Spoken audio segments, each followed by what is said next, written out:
The church basement smelled of old hymnals and lemon polish. Tessa Wright's knees pressed against the worn wooden kneeler as tears rolled down her brown cheeks, dropping onto her clasped hands.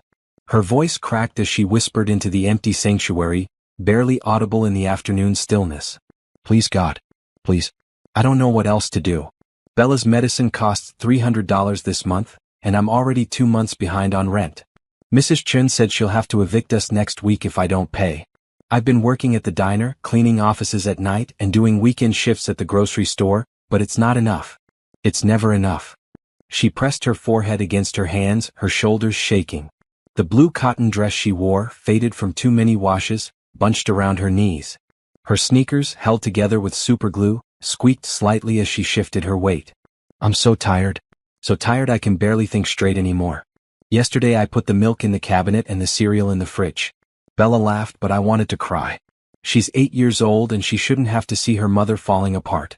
She shouldn't have to take pills 3 times a day just to breathe properly. She should be running and playing like other kids, not sitting on our ratty couch because she's too weak to go outside. Tessa's voice rose slightly, desperation bleeding through. I'm not asking for riches. I'm not asking for a mansion or fancy cars. I just need enough to keep my baby healthy. Enough to keep a roof over our heads. Enough to maybe, just once, not have to choose between her medicine and our dinner. Is that too much to ask? Am I being selfish? She wiped her face with the back of her hand, sniffling. I've tried everything. I applied for assistance, but they said I make $50 too much to qualify. $50? Do you know what that feels like? To be told you're struggling but not struggling enough? I've asked my supervisor at each job for more hours, but there are no more hours to give. I've sold everything we own that has any value. Mama's ring, Daddy's watch, even my high school graduation bracelet. All of it gone and we're still drowning. The afternoon light filtered through the stained glass windows, casting colored shadows across the empty pews. Tessa didn't notice. Her entire world had narrowed to this prayer, this last desperate plea to a God she hoped was listening. Bella asked me yesterday if we could go to the zoo for her birthday next month. The zoo got $5 for admission. I had to tell her maybe, and the way her face fell just about broke me in half. She smiled and said, "It's okay, Mama. We can look at pictures of animals instead." 8 years old and already learning to swallow disappointment. That's not right. That shouldn't be her childhood. Tessa's hands trembled. I'm begging you. I never beg, you know that. I've always tried to stand on my own 2 feet, to work hard, to do right by people. But I can't do this alone anymore. I need help. Bella needs help. Please. Send something. Send someone. Send anything. I don't care how it comes, just please, please help us. We're out of options and out of time.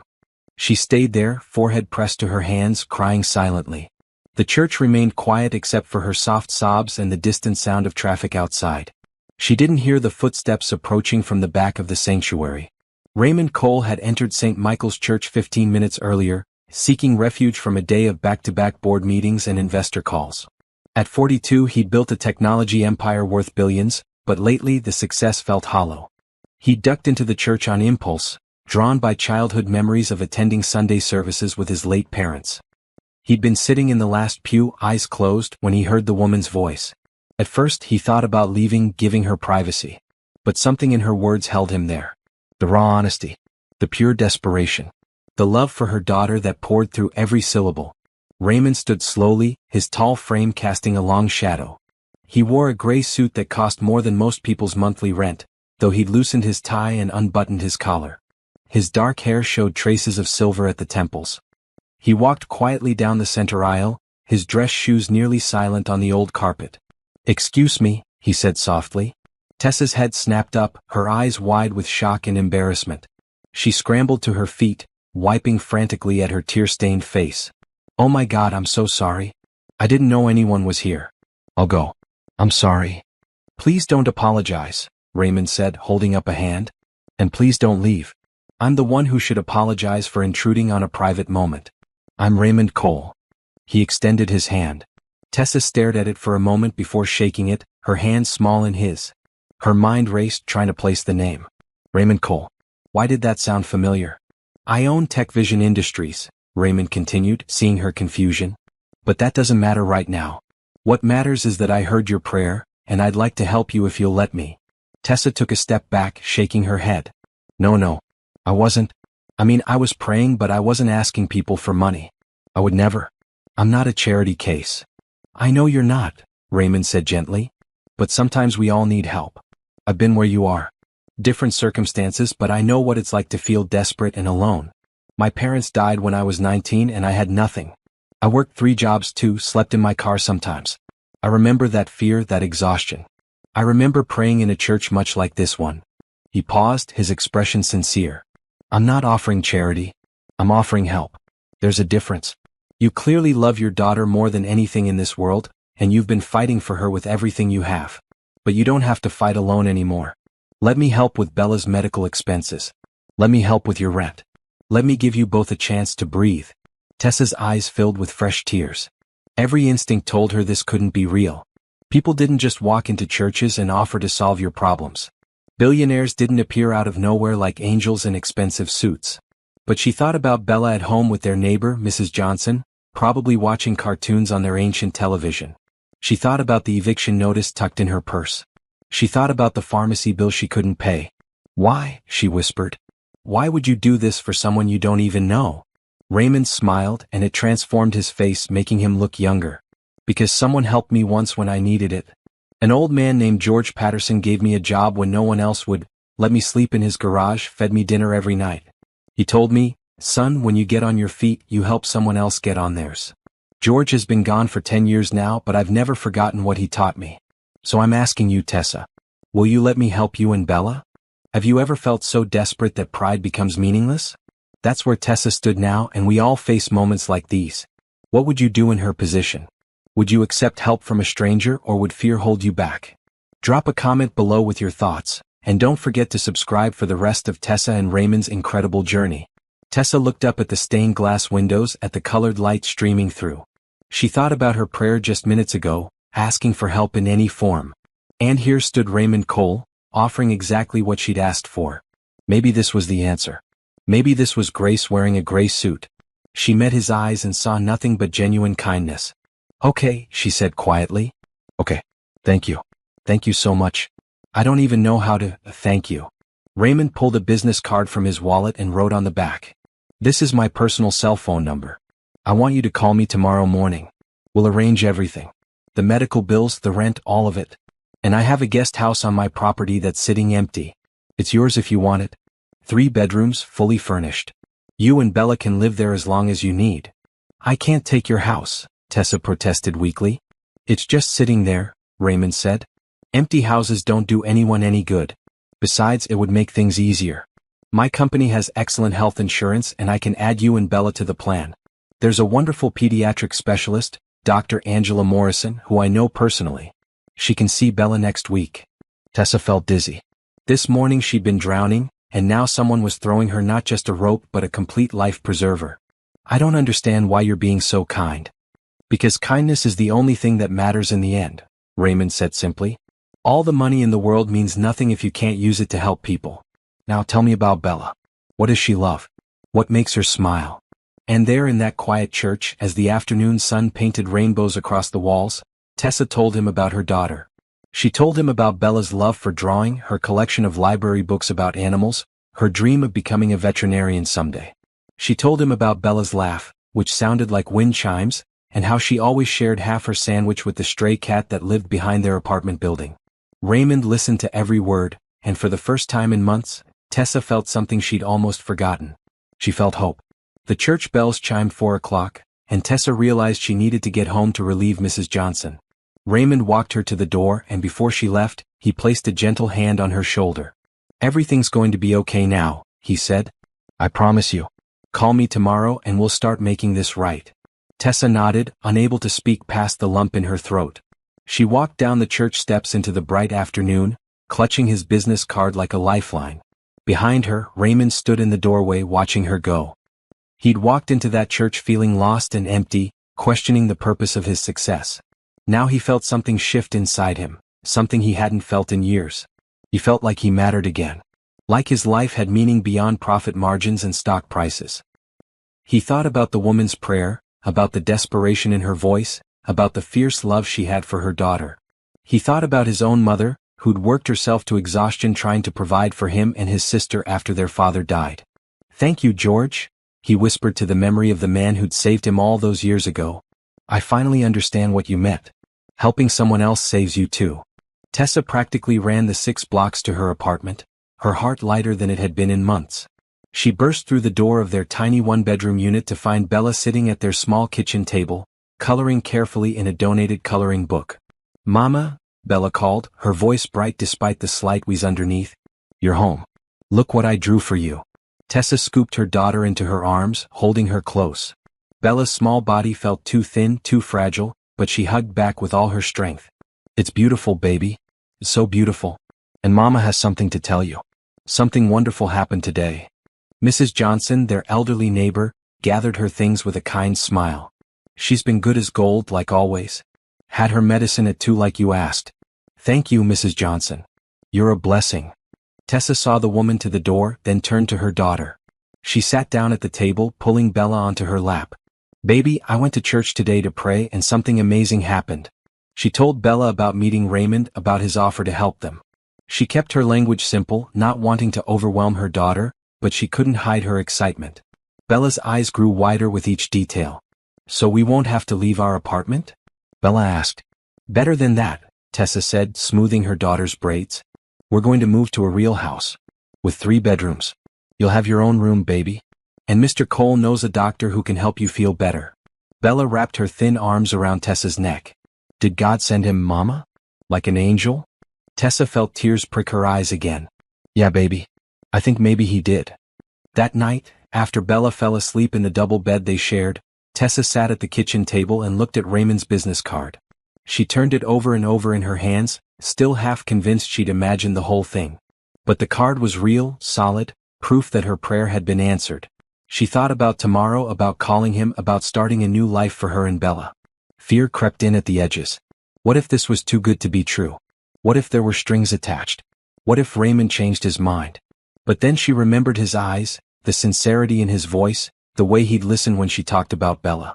She remembered his story about George Patterson, about paying forward the kindness he'd received. And she remembered her prayer, her desperate plea for help. Okay, God, she whispered into the dark apartment. I'm trusting you on this. I'm trusting that you send him to help us. Please let this be real.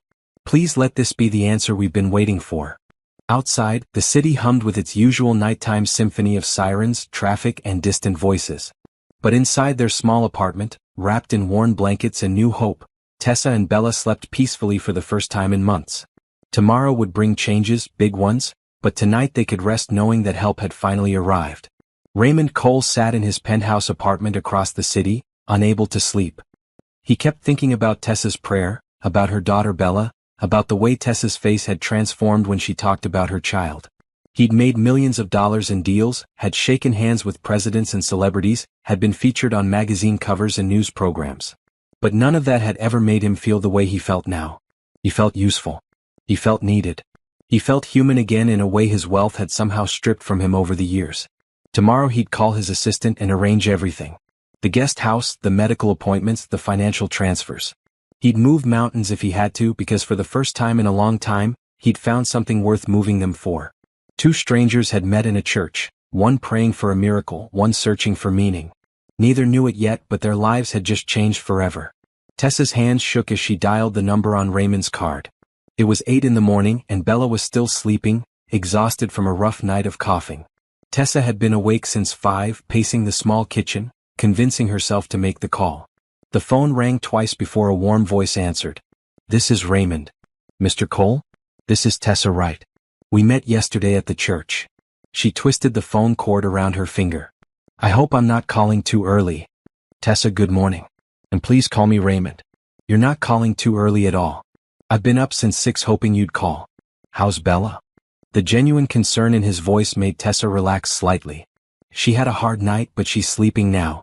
Mr. Cole, Raymond, I've been thinking and I need to be honest with you.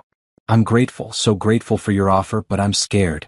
This feels too good to be true and I don't want to get Bella's hopes up if I'm not serious? Raymond finished gently. I understand completely. How about this? I'll have my attorney, Patricia Lawson, call you this morning. She'll explain everything legally, make sure you're protected. Then if you're comfortable, I'd like to meet you and Bella. Maybe lunch somewhere? Nothing fancy, just a chance to talk more. You can ask me anything you want, and if at any point you feel uncomfortable, you can walk away. No pressure, no obligations. Tessa closed her eyes, taking a deep breath. Okay. Yes. That sounds good. Perfect. What's Bella's favorite food? Pizza, Tessa said, a small smile forming. She loves pizza. Then pizza it is. There's a place called Antonio's on 5th Street. Family-owned, best pizza in the city. Does noon work for you? After hanging up, Tessa leaned against the counter, her heart racing. An hour later, Patricia Lawson called. The attorney spent 45 minutes explaining Raymond's offer in clear legal terms. No strings attached. No expectations. Just help. I've worked with Raymond for 15 years, Patricia said at the end. He's one of the most genuine people I know. When he says he wants to help, he means it. But Tessa, you should know something else. He's also offering you a job if you want it. Assistant Director of Community Outreach for his foundation. It comes with full benefits, including health insurance for you and Bella. Tessa gripped the phone tighter. A job. He didn't want to overwhelm you yesterday, but yes. He thinks you'd be perfect for it, given your situation. You understand what families in crisis need because you've lived it. But that's something you two can discuss. Just know the offer is there. When Bella woke up, Tessa told her they were going out for pizza. The little girl's face lit up despite her tiredness. Really, Mama? Can I wear my yellow dress? You can wear whatever you want, baby. They arrived at Antonio's 15 minutes early. The restaurant was cozy, with red checkered tablecloths and the smell of fresh bread filling the air. Raymond was already there, sitting in a corner booth. He stood when he saw them, his smile genuine and warm. But Tessa noticed he wasn't alone. A woman with silver hair sat across from him, and Tessa's stomach clenched. Had he brought someone to judge them? Raymond saw her hesitation. Tessa, Bella, please come sit. This is Mrs. Eleanor Patterson. She was married to George, the man I told you about yesterday.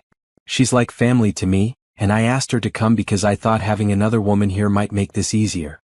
But if you're not comfortable, she can leave. This is your call. Mrs. Patterson smiled kindly. Hello, dear. Raymond told me about meeting you, and I just wanted to say hello. But truly, if you'd rather this just be the three of you, I completely understand. Something about the older woman's gentle manner put Tessa at ease. No, please stay. It's nice to meet you. They settled into the booth, Bella pressed against Tessa's side, her eyes wide as she looked at Raymond. He reached across the table and offered his hand to the little girl. You must be Bella. Your mom told me you love animals. What's your favorite? Bella shook his hand solemnly. Elephants. They're smart and they take care of their families. They do, Raymond agreed. Did you know elephants can paint? There's a sanctuary in Thailand where they teach elephants to paint pictures. Bella's eyes went huge. Really? The ice broke. Raymond ordered 3 large pizzas with different toppings, breadsticks, and lemonade. As they ate, he asked Bella about school, about her drawings, about what she wanted to be when she grew up. He listened to every answer like it was the most important thing he'd ever heard. Mrs. Patterson chatted with Tessa, asking about her work, her life, keeping things light and easy. Tessa found herself relaxing, laughing at Bella's stories, enjoying the simple pleasure of a meal she hadn't had to cook or pay for. After they ate, Raymond pulled out a tablet. Bella, would you like to see the house I told your mom about? I took some pictures this morning. He showed them photos of a beautiful guest house. It had cream-colored walls, large windows, a kitchen with modern appliances, and 3 bedrooms. The largest bedroom had built-in bookshelves and a window seat. Bella gasped when she saw it. That could be your room, Raymond said softly. If you and your mom decide to accept my offer. Tessa looked at the pictures, her throat tight. It was perfect. Too perfect. Raymond, I can't afford to rent a place like that. I can barely afford our apartment. You wouldn't be renting, he said. I told you yesterday it's sitting empty. Consider it part of the job offer. You work for the foundation, you live on the property. It makes things simpler. But I don't even know what this job involves. Fair point. Raymond switched to another screen on the tablet. The TechVision Foundation helps families in crisis. We pay medical bills, provide housing assistance, offer job training. Right now we have a staff of 6 people, but we need someone who understands what our clients are going through. Someone who can connect with them, guide them through the process, make sure we're actually helping and not just throwing money at problems. He looked at her seriously. You've lived this struggle, Tessa. You know what it's like to work 3 jobs and still not make ends meet. You know what it's like to love your child so much it hurts, to lie awake at night terrified about the future. That knowledge, that experience, that's what we need. The salary is $60,000 a year, plus full health benefits for you and Bella. You'd work regular hours, 9 to 5, Monday through Friday. $60,000 a year. Tessa tried to wrap her mind around it. She currently made less than $25,000 working 3 part-time jobs with no benefits. This was more money than she'd ever imagined making. I don't have a college degree, she said quietly. But you have something better. You have heart and you have understanding. Those can't be taught. Raymond leaned forward. Look, I know this is overwhelming. I know you probably spent all night wondering if I was real or if this was some kind of trick. So here's what I propose. Take the weekend. Move into the guest house. See how it feels. I'll have Bella's medical appointment with Dr. Morrison set up for Monday. You can start the job on a trial basis. If after 2 weeks you hate it or you feel uncomfortable, you can leave. No hard feelings. I'll still cover Bella's medical expenses regardless. Mrs. Patterson reached across the table and squeezed Tessa's hand. My George used to say that grace comes in unexpected packages. Sometimes we have to be brave enough to accept it. Tessa looked at Bella, who was staring at the pictures of the house with longing written all over her face. She thought about their cramped apartment, about the eviction notice, about the pharmacy bill she couldn't pay. She thought about her prayer yesterday about asking for help. And then she thought about Raymond's face when he'd told her his story, about the kindness in his eyes, about how he'd listened to her talk about Bella like she was the most important child in the world. This man wasn't trying to trap her or trick her. He genuinely wanted to help. Okay, she said, her voice stronger than she felt. Okay. Yes. Thank you. Thank you so much. Raymond's face broke into a huge smile. That's wonderful. Truly wonderful. Can you move this weekend? I'll arrange for movers to help with your things. We don't have much to move, Tessa admitted. Most of our furniture is falling apart anyway. Then we'll get new furniture. You pick what you want, what makes you comfortable. This is your home now, Tessa. Yours and Bella's. I want you both to feel safe there. Bella tugged on Tessa's sleeve. Mama, is this real? Are we really getting a house? Tessa pulled her daughter close, pressing a kiss to her forehead. Yes, baby. It's real. We're getting a house. The rest of lunch passed in a blur of details and plans. Raymond gave Tessa his assistant's number, a woman named Janelle Cooper who would help coordinate everything. Mrs. Patterson invited them to her house for tea sometime, saying she'd love to get to know them better. When they finally left the restaurant, Bella clutching a stuffed elephant Raymond had somehow arranged to have delivered during lunch, Tessa felt like she was floating. In the parking lot, Raymond walked them to the bus stop. You won't need the bus much longer, he said. The guest house has a garage and there's a car there you can use. Nothing fancy, just a reliable sedan. It's registered and insured. Tessa stopped walking. Raymond, a car too? You can't work for me without reliable transportation, he said simply. Besides, Bella will have medical appointments. This makes things easier. Before Tessa could respond, he continued. I know you're probably feeling overwhelmed, maybe even suspicious. That's smart. You don't know me and I'm offering you things that seem too good to be true. But Tessa, I need you to understand something. I spent years building my company, making more money than I could ever spend. And somewhere along the way I forgot why I was doing it. I forgot what matters. He looked down at Bella, who was hugging her elephant and humming softly. Yesterday when I heard you pray, something clicked for me. I remembered George and how he saved my life. I remembered what it feels like to be desperate and alone. And I realized that all my success means nothing if I can't use it to help people like you and Bella. So you're not just accepting help from me. You're helping me too. You're reminding me what my life should be about. Tessa's eyes filled with tears. I don't know what to say. Say you'll call me if you need anything. Say you'll give this a real chance. That's all I ask. The bus arrived and Tessa and Bella climbed aboard. Through the window, Tessa watched Raymond wave goodbye and she waved back. As the bus pulled away, Bella snuggled against her side. Mama, I like him. He's nice. Yeah, baby. He is nice. That evening, Tessa called the diner, the cleaning company, and the grocery store. She gave them all her 2-week notice, her voice steady despite her nerves.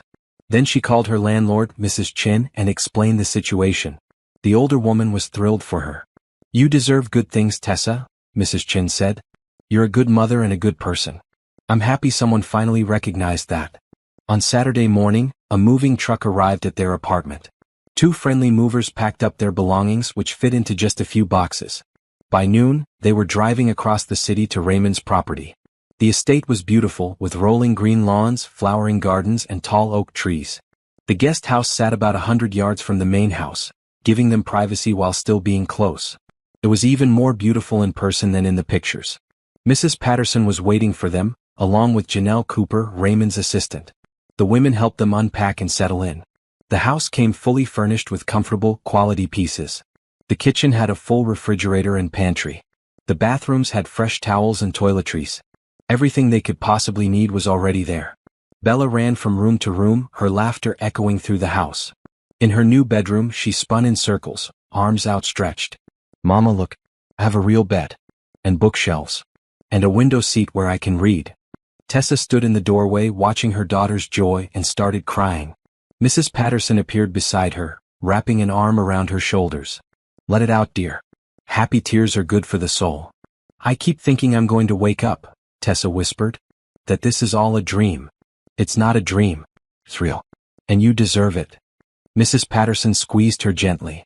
"Now, Raymond's at a business dinner tonight, but he asked me to make sure you both had everything you need. I made some lasagna for your dinner. It's in the fridge. And tomorrow, after you've settled in, he'd like to come by and show you around the property if that's okay with you." "That's more than okay. Thank you. Thank you for everything."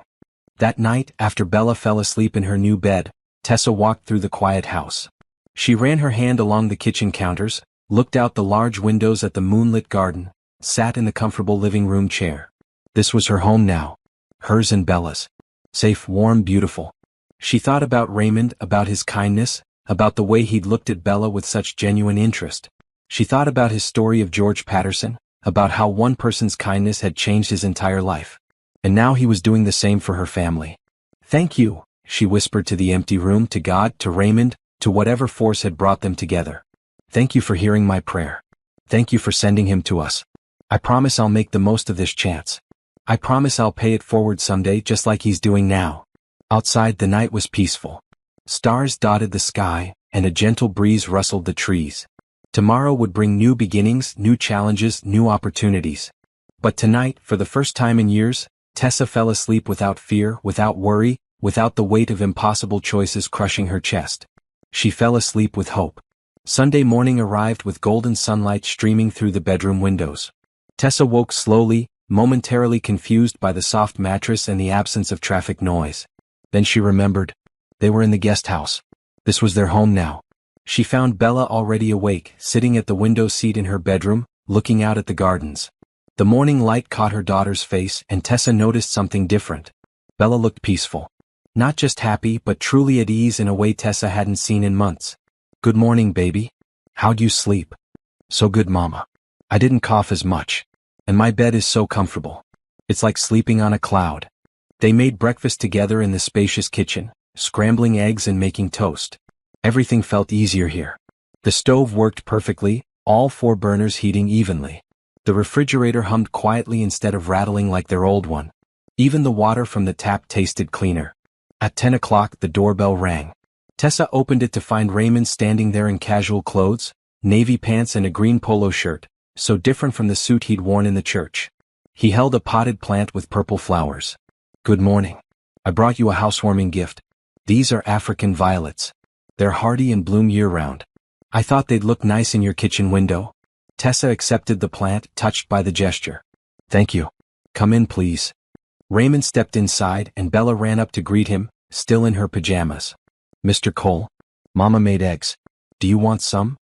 "I already ate, but thank you for offering." "That's very kind." He knelt down to her level. "How do you like your new house?" "It's perfect," Bella said seriously. "I've never had my own room before. Mama and I always shared a bed." Raymond looked up at Tessa, and she saw understanding in his eyes. He stood, clearing his throat. "Well, I'm glad you like it. I was hoping to show you and your mom around the property if you're up for it. You can meet my housekeeper who works in the main house, and I can show you where everything is." They changed quickly, Bella choosing to wear a bright red shirt with her favorite jeans.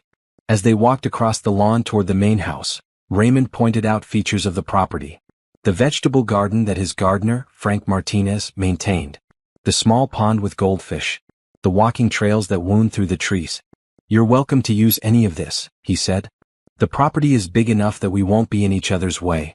I want you both to feel free here." The main house was beautiful but not ostentatious. It felt like a home, not a showplace. Mrs. Patterson met them at the door, dressed in comfortable slacks and a floral blouse. "Good morning, everyone. Perfect timing. I just made fresh lemonade and cookies." They sat in the large kitchen, and Mrs. Patterson served them cookies that were still warm from the oven. Bella's eyes went wide at the first bite.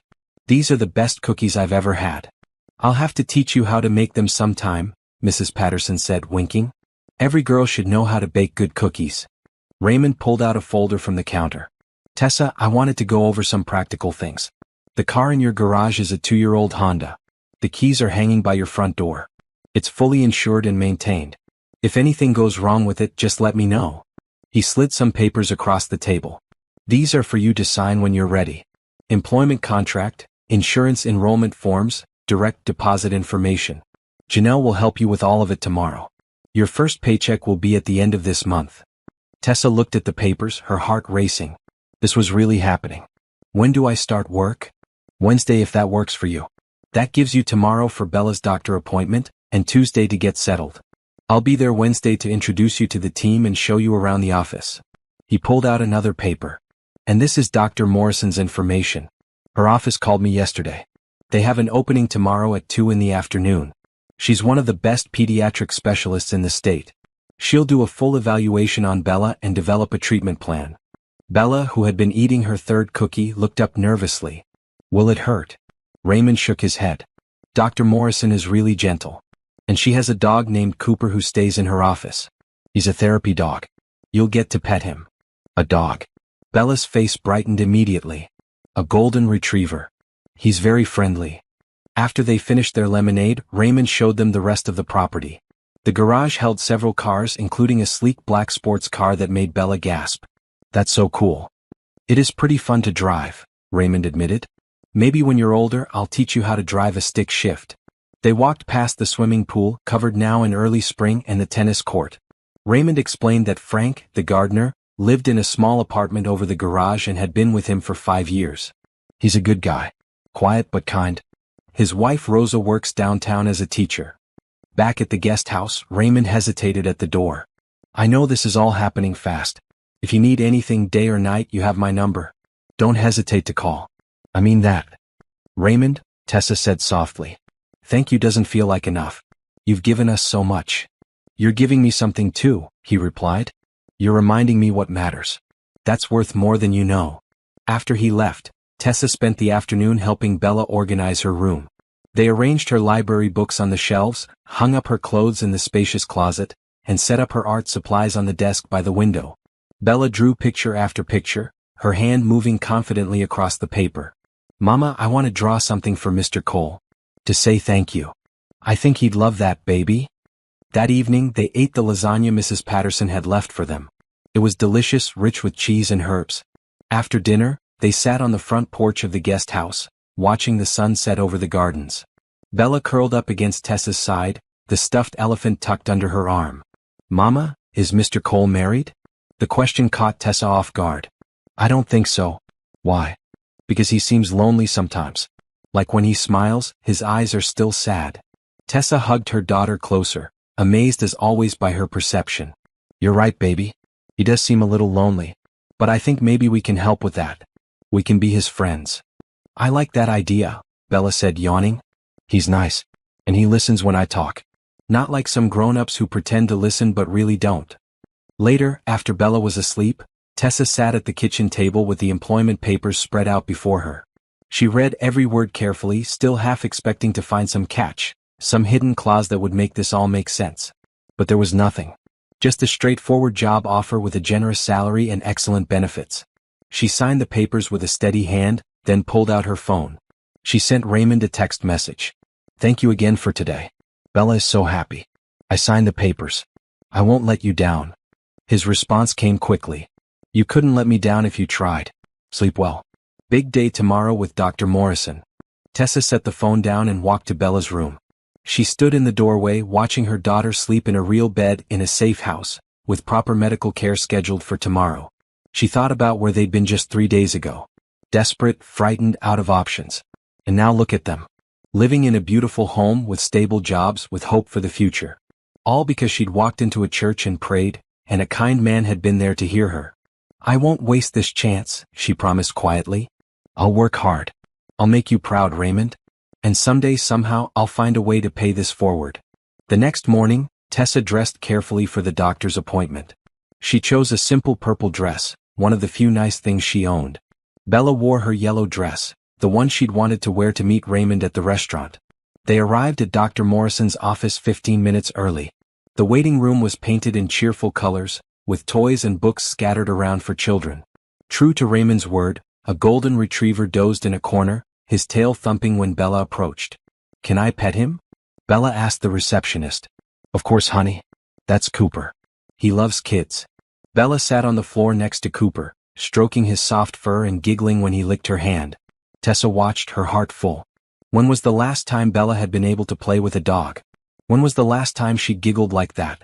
Bella, right. A nurse called them back and they followed her to an examination room. Dr. Angela Morrison was a woman in her 40s with warm brown eyes and an easy smile. She greeted them both, then knelt down to Bella's level. So, I hear you're friends with Mr. Cole. He told me all about you. Said you love elephants and want to be a veterinarian. Bella nodded shyly. I like animals. They're nice. They're nice. And you know what? Being a veterinarian is a wonderful goal. But first, we need to make sure you're feeling your best. So I'm going to do some tests today. Nothing scary, I promise. Just listening to your lungs, checking your heart, maybe taking some blood. Is that okay? The examination took over an hour. Dr. Morrison was thorough but gentle, explaining everything she did. She listened to Bella's breathing, checked her oxygen levels, asked questions about her symptoms and her current medication. She ordered chest x-rays and blood work. Tessa sat in the corner, answering questions when needed, watching as Dr. Morrison treated her daughter with such care and respect. This was what proper medical care looked like. This was what she'd wanted for Bella all along. Afterward, Dr. Morrison sat down with Tessa while Bella played with Cooper in the waiting room. Bella's asthma is moderate to severe, but it's definitely manageable. Her current medication isn't strong enough, which is why she's still having symptoms. I'm going to prescribe something better, and I want to see her back in 2 weeks to monitor her progress. Will she be okay? Tessa asked, her voice trembling. With proper treatment? Absolutely. Kids with asthma can live completely normal lives. She'll be able to run and play, go to school, do everything other kids do.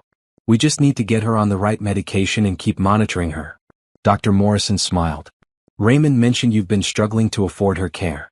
Don't worry about that anymore. Everything's covered under his company insurance. Medications, appointments, everything. Tessa covered her face with her hands, overcome with relief. Dr. Morrison handed her a tissue. It's okay. Let it out. You've been carrying this burden alone for too long. But you're not alone anymore. They left the office with prescriptions, follow-up appointments scheduled, and information packets about managing childhood asthma. In the car, Bella was unusually quiet. Tessa glanced at her in the rearview mirror. You okay, baby? Mama, Dr. Morrison said I can play like other kids now. Does that mean I can run? Really run, not just slow walking? Tessa's eyes filled with tears. Yeah, baby. Once your new medicine starts working, you'll be able to run all you want. Bella's face lit up with the biggest smile Tessa had seen in months. Can we go to the park? After we get my medicine? I want to try. They filled the prescriptions at the pharmacy, and Tessa didn't even flinch when the pharmacist said it was all covered by insurance. They drove to a nearby park, and Bella took her first dose of her new medication. Then, hand in hand, they walked to the playground. Other children ran and played, their laughter filling the air. Bella watched them wistfully. I want to try the swings, Mama. Can I? Of course you can. Tessa pushed Bella on the swings, gently at first, then higher as her daughter laughed and asked for more. They weren't running yet, but this was a start. This was hope in motion. When they got home that evening, Raymond's car was in the driveway of the main house. Tessa sent him a text. We just got back from Dr. Morrison's. She was wonderful. Thank you. He responded immediately. Can I come over? I'd love to hear how it went. 5 minutes later, he appeared at their door. Bella ran to greet him, holding out the drawing she'd made. This is for you. To say thank you. The picture showed a man and a woman and a little girl standing in front of a house. Above them, Bella had drawn a rainbow and a sun with a smiling face. At the bottom, in careful letters, she'd written, My family. Raymond looked at the drawing for a long moment, and Tessa saw his eyes glisten. This is the most beautiful thing anyone has ever given me, he said, his voice rough. Thank you, Bella. I'll treasure it always. He looked at Tessa. How did the appointment go? They sat in the living room while Tessa explained everything Dr. Morrison had said. Raymond listened intently, asking questions, genuinely interested in every detail. When she finished, he smiled. That's wonderful news. Really wonderful. Bella, you're going to be running around this property like a wild thing before you know it. Dr. Morrison said I might be able to play soccer, Bella said, her voice awed. I've always wanted to play soccer. Then soccer it is. I'll look into youth leagues tomorrow. They talked for another hour, easy conversation that flowed naturally. Raymond told them about his day at the office, and Tessa realized she was excited to start work on Wednesday. She wanted to help families the way Raymond was helping hers. She wanted to make a difference. When Raymond finally left, promising to see them Wednesday morning, Tessa tucked Bella into bed. Her daughter looked up at her with serious eyes. Mama, I think God heard your prayer. I think so too, baby. And I think Mr. Cole is part of our family now. Even if he doesn't live with us. Tessa kissed her forehead. Yeah, I think maybe he is. That night, Tessa sat on the front porch again, wrapped in a soft blanket from the linen closet. She thought about how much had changed in just 3 days. They had a home, security, medical care, and hope. But more than that, they had Raymond. A friend who cared, who listened, who showed up. She didn't know what the future held, but for the first time in years, she wasn't afraid to find out. Wednesday morning arrived with nervous energy. Tessa woke early, dressed in a new outfit she'd bought the day before with her first advance from Raymond. A simple navy skirt and white blouse, professional but comfortable. She braided her hair carefully and checked her reflection 3 times. Bella had her own plans for the day. Mrs. Patterson had offered to watch her, and the two had already bonded over baking lessons. When Tessa dropped Bella off at the main house, her daughter was wearing an apron and ready to make chocolate chip cookies. We'll be fine, Mrs. Patterson assured her. You go do wonderful things today. Raymond met Tessa in the driveway at 8:30. Ready for your first day? Nervous, she admitted. What if I'm not good at this? You'll be great. Trust me. He opened the passenger door of his car for her. I thought I'd drive us both today. Give us time to talk about what to expect. The TechVision Foundation offices were located in a modern building downtown, separate from the main company headquarters. As they drove, Raymond explained the foundation's mission. We help families in crisis. Medical emergencies, housing issues, job loss, domestic situations. Anything that puts a family at risk of falling through the cracks. How do people find you? Various ways. Referrals from hospitals, social workers, churches. Sometimes people just walk in. We evaluate each case and determine how we can help. Sometimes it's money, sometimes it's resources, sometimes it's just connecting them with the right services. They parked in the underground garage and took the elevator to the 3rd floor. The foundation offices were bright and welcoming, with comfortable seating in the waiting area and children's toys in one corner. A young woman at the front desk looked up and smiled. Morning, Raymond. This must be Tessa. Janelle, meet Tessa Wright. Tessa, this is Janelle Cooper, my assistant and the person who keeps this whole place running. Janelle came around the desk to shake Tessa's hand. She was maybe 30, with bright eyes and a warm smile. It's so good to meet you. Raymond's told us all about you. Welcome to the team. Raymond led Tessa through the office, introducing her to the staff. There was Kevin Chin, the financial officer, a man in his 50s with a calm demeanor. Lisa Johnson handled case management, a woman in her 30s with 2 kids of her own. Marcus? No, Raymond didn't use that name. There was Timothy Brooks, who managed volunteer coordination, a young man fresh out of college with boundless enthusiasm. And Brenda Hughes, who handled community partnerships, a woman about Tessa's age with natural hair styled in beautiful locks. Brenda pulled Tessa aside after the initial introductions. Girl, I am so glad you're here. We've needed someone in this role for months. Someone who really gets what our clients are going through. I'm still not sure I'm qualified, Tessa admitted. Are you kidding? You've lived it. That's better than any degree. Brenda grinned. Come on, let me show you your office. Tessa had an office. A real office with a desk, a computer, and a window overlooking the city. Her name was already on the door. Tessa Wright, Assistant Director of Community Outreach. She stood in the doorway, overwhelmed. Raymond appeared beside her. What do you think? I think this is the nicest office I've ever seen. I think I can't believe this is mine. Believe it? You earned it. He gestured to the desk. There's a laptop for you, fully set up. Janelle will help you with passwords and access. Your first task is to review our current cases and start thinking about how we can better reach families who need help. I want your perspective, Tessa. I want your ideas. That's why you're here. The morning passed in a blur of orientation. Janelle walked her through the computer systems, the file organization, the process for handling new cases. Lisa explained how they evaluated requests and determined assistance levels. Kevin showed her the budget, explaining how Raymond personally funded most of the foundation's work. He's poured millions into this, Kevin said. And he's hands-on. He reviews every case, approves every expenditure.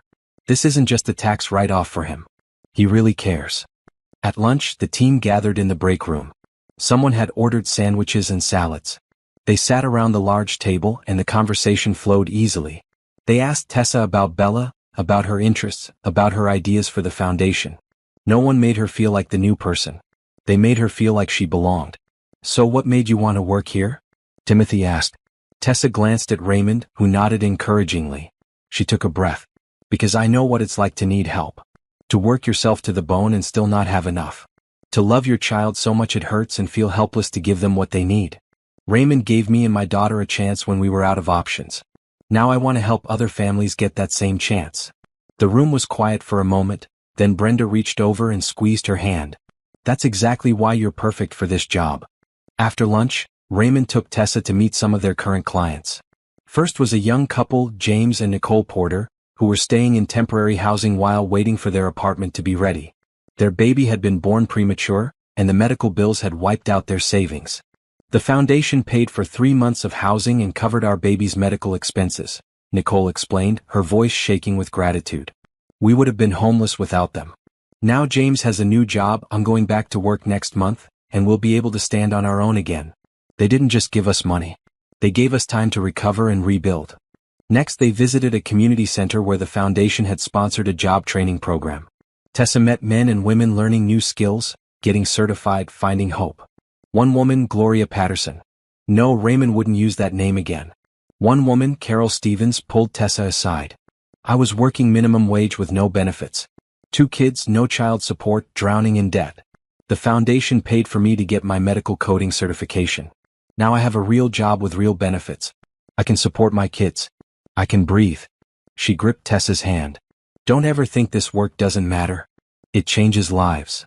By the end of the day, Tessa's head was spinning with information and her heart was full of purpose. She understood now what Raymond meant about finding meaning. This work mattered. It changed lives in real, tangible ways. On the drive home, Raymond glanced at her. So, what do you think? Too much. It's perfect, Tessa said. I mean, it's overwhelming, but in a good way. I want to do this, Raymond. I want to help people the way you've helped me. You will. You already are, just by being there. He paused. Can I tell you something? When I started the foundation 5 years ago, I thought I knew what people needed. But I was wrong about a lot of things. I gave money, but I didn't always give understanding. I solved problems, but I didn't always see the whole person. You're going to make us better at this. You're going to help us actually reach people. They arrived home to find Bella and Mrs. Patterson in the guest house kitchen, surrounded by cookies. Bella ran to hug Tessa. Mama, I made 3 dozen cookies. Mrs. Patterson said I'm a natural baker. She absolutely is, Mrs. Patterson confirmed. Quick learner, follows directions, and she's got the touch. These cookies are perfect. Raymond picked up a cookie and took a bite. His eyes widened. Bella, these are incredible. You might have a future as a baker. Or a veterinarian baker, Bella said seriously. I could bake cookies for animals. Everyone laughed and the sound filled the kitchen with warmth. Mrs. Patterson gathered her things to leave, but not before giving Tessa a quick hug. I'm proud of you, dear. Eleanor Patterson would have been proud too. My George always said that helping others is the highest calling. You're doing that now. After she left, Raymond lingered. I should go, let you have your evening. But Tessa, I just want to say you did great today. Everyone loved you. And I think you're going to be amazing at this job. Thank you for believing in me, Tessa said softly. Most people wouldn't have taken a chance on someone with no experience. Most people don't know what they're missing. I knew from the moment I heard your prayer that you were special. You've got heart, Tessa. That's worth more than any resume.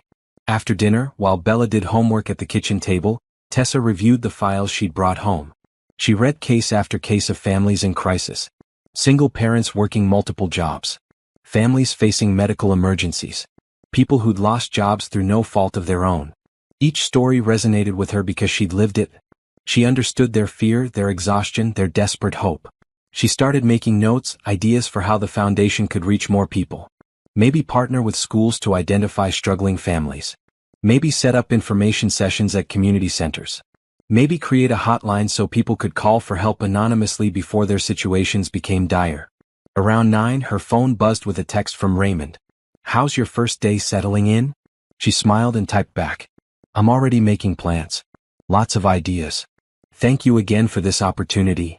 The opportunity is mine. Sleep well." Over the next few weeks, Tessa settled into a rhythm. She'd drop Bella at school, spend the day at the foundation office, pick Bella up in the afternoon. Bella's health improved dramatically with her new medication. She started playing at recess, running without getting winded, participating in PE class. The transformation was beautiful to watch. At work, Tessa thrived. She implemented new outreach programs, started partnerships with local organizations, and personally met with families who came to the foundation for help. She had a gift for connecting with people, for making them feel heard and understood. The other staff members quickly began deferring to her judgment on cases. "You have instincts for this," Lisa told her one afternoon. "You know exactly what people need, not just what they're asking for." Raymond noticed too. He started asking for her input on all major decisions. They'd have coffee in his office, discussing cases, brainstorming solutions. Tessa found herself looking forward to these meetings. Raymond listened to her ideas with genuine interest, never dismissive, always respectful. One Friday afternoon, about 6 weeks after she started, Raymond stopped by her office. "Got a minute?" "Of course." He sat down across from her desk, looking slightly nervous. "I wanted to talk to you about something. The foundation is hosting a gala next month. Major fundraiser, lots of donors, fancy event. I was hoping you'd help organize it. Be the face of our outreach programs. Share your story if you're comfortable." Tessa's stomach flipped. "A gala? With important people? With people who have money and want to help? Your story, Tessa, what you've overcome, what you're doing now that will inspire them to give. I know public speaking isn't easy, but I think you'd be incredible." "I don't have anything to wear to a gala." Raymond smiled. "That's what shopping is for. Brenda already volunteered to take you. She loves any excuse to go to fancy stores." Tessa thought about it. The idea terrified her, but she also knew he was right. If sharing her story could help more families, she had to do it. "Okay. Yes. I'll do it. That's my girl." Raymond stood, then paused. "Not in a weird way. I meant, you know what I mean." Tessa laughed. "I know what you meant. And thank you. For everything. Not just the job, but for believing I could do it." "Easiest decision I ever made," he said softly, then left before she could respond. That evening, Tessa told Bella about the gala. "It's going to be at a fancy hotel. Everyone will dress up. I'll have to give a speech. You'll be great, Mama. You're good at talking to people." Bella looked up from her homework. "Can I come?" "It's an adult event, baby. But Mrs. Patterson said she'd love to have you for a sleepover that night. She mentioned something about making pizza from scratch." Bella's eyes lit up. "Really? That sounds fun." Over dinner, they talked about Bella's day at school. She'd made a new friend, a girl named Sophie Martinez whose mother worked as a teacher. Sophie had invited Bella to her birthday party next weekend. "Can I go, Mama? Please?" "Of course you can go. We'll get Sophie a nice present. I already know what to get her. She loves art supplies. Maybe some new colored pencils." Tessa marveled at her daughter's thoughtfulness. Despite everything they'd been through, Bella had grown into a kind, generous child. That was worth more than all the money in the world. Later, after Bella was asleep, Tessa sat on the porch again. It had become her favorite spot, this quiet place where she could think and reflect. She thought about how much had changed in just 2 months. They had a home, security, purpose. Bella was healthy and happy. And Tessa had found work that filled her with meaning. But something else had changed too, something she was only beginning to acknowledge. She looked forward to seeing Raymond each day. She noticed the way his eyes crinkled when he smiled, the way he listened with his whole attention, the way he made her feel valued and important. Was she developing feelings for him? The thought scared her. He was her boss, her benefactor. He'd saved her and Bella when they were desperate. Any feelings she had might just be gratitude, not real attraction. Besides, what could someone like Raymond Cole possibly see in someone like her? She pushed the thoughts away. She had a good job, a beautiful home, and a healthy daughter. That was enough. That was more than enough.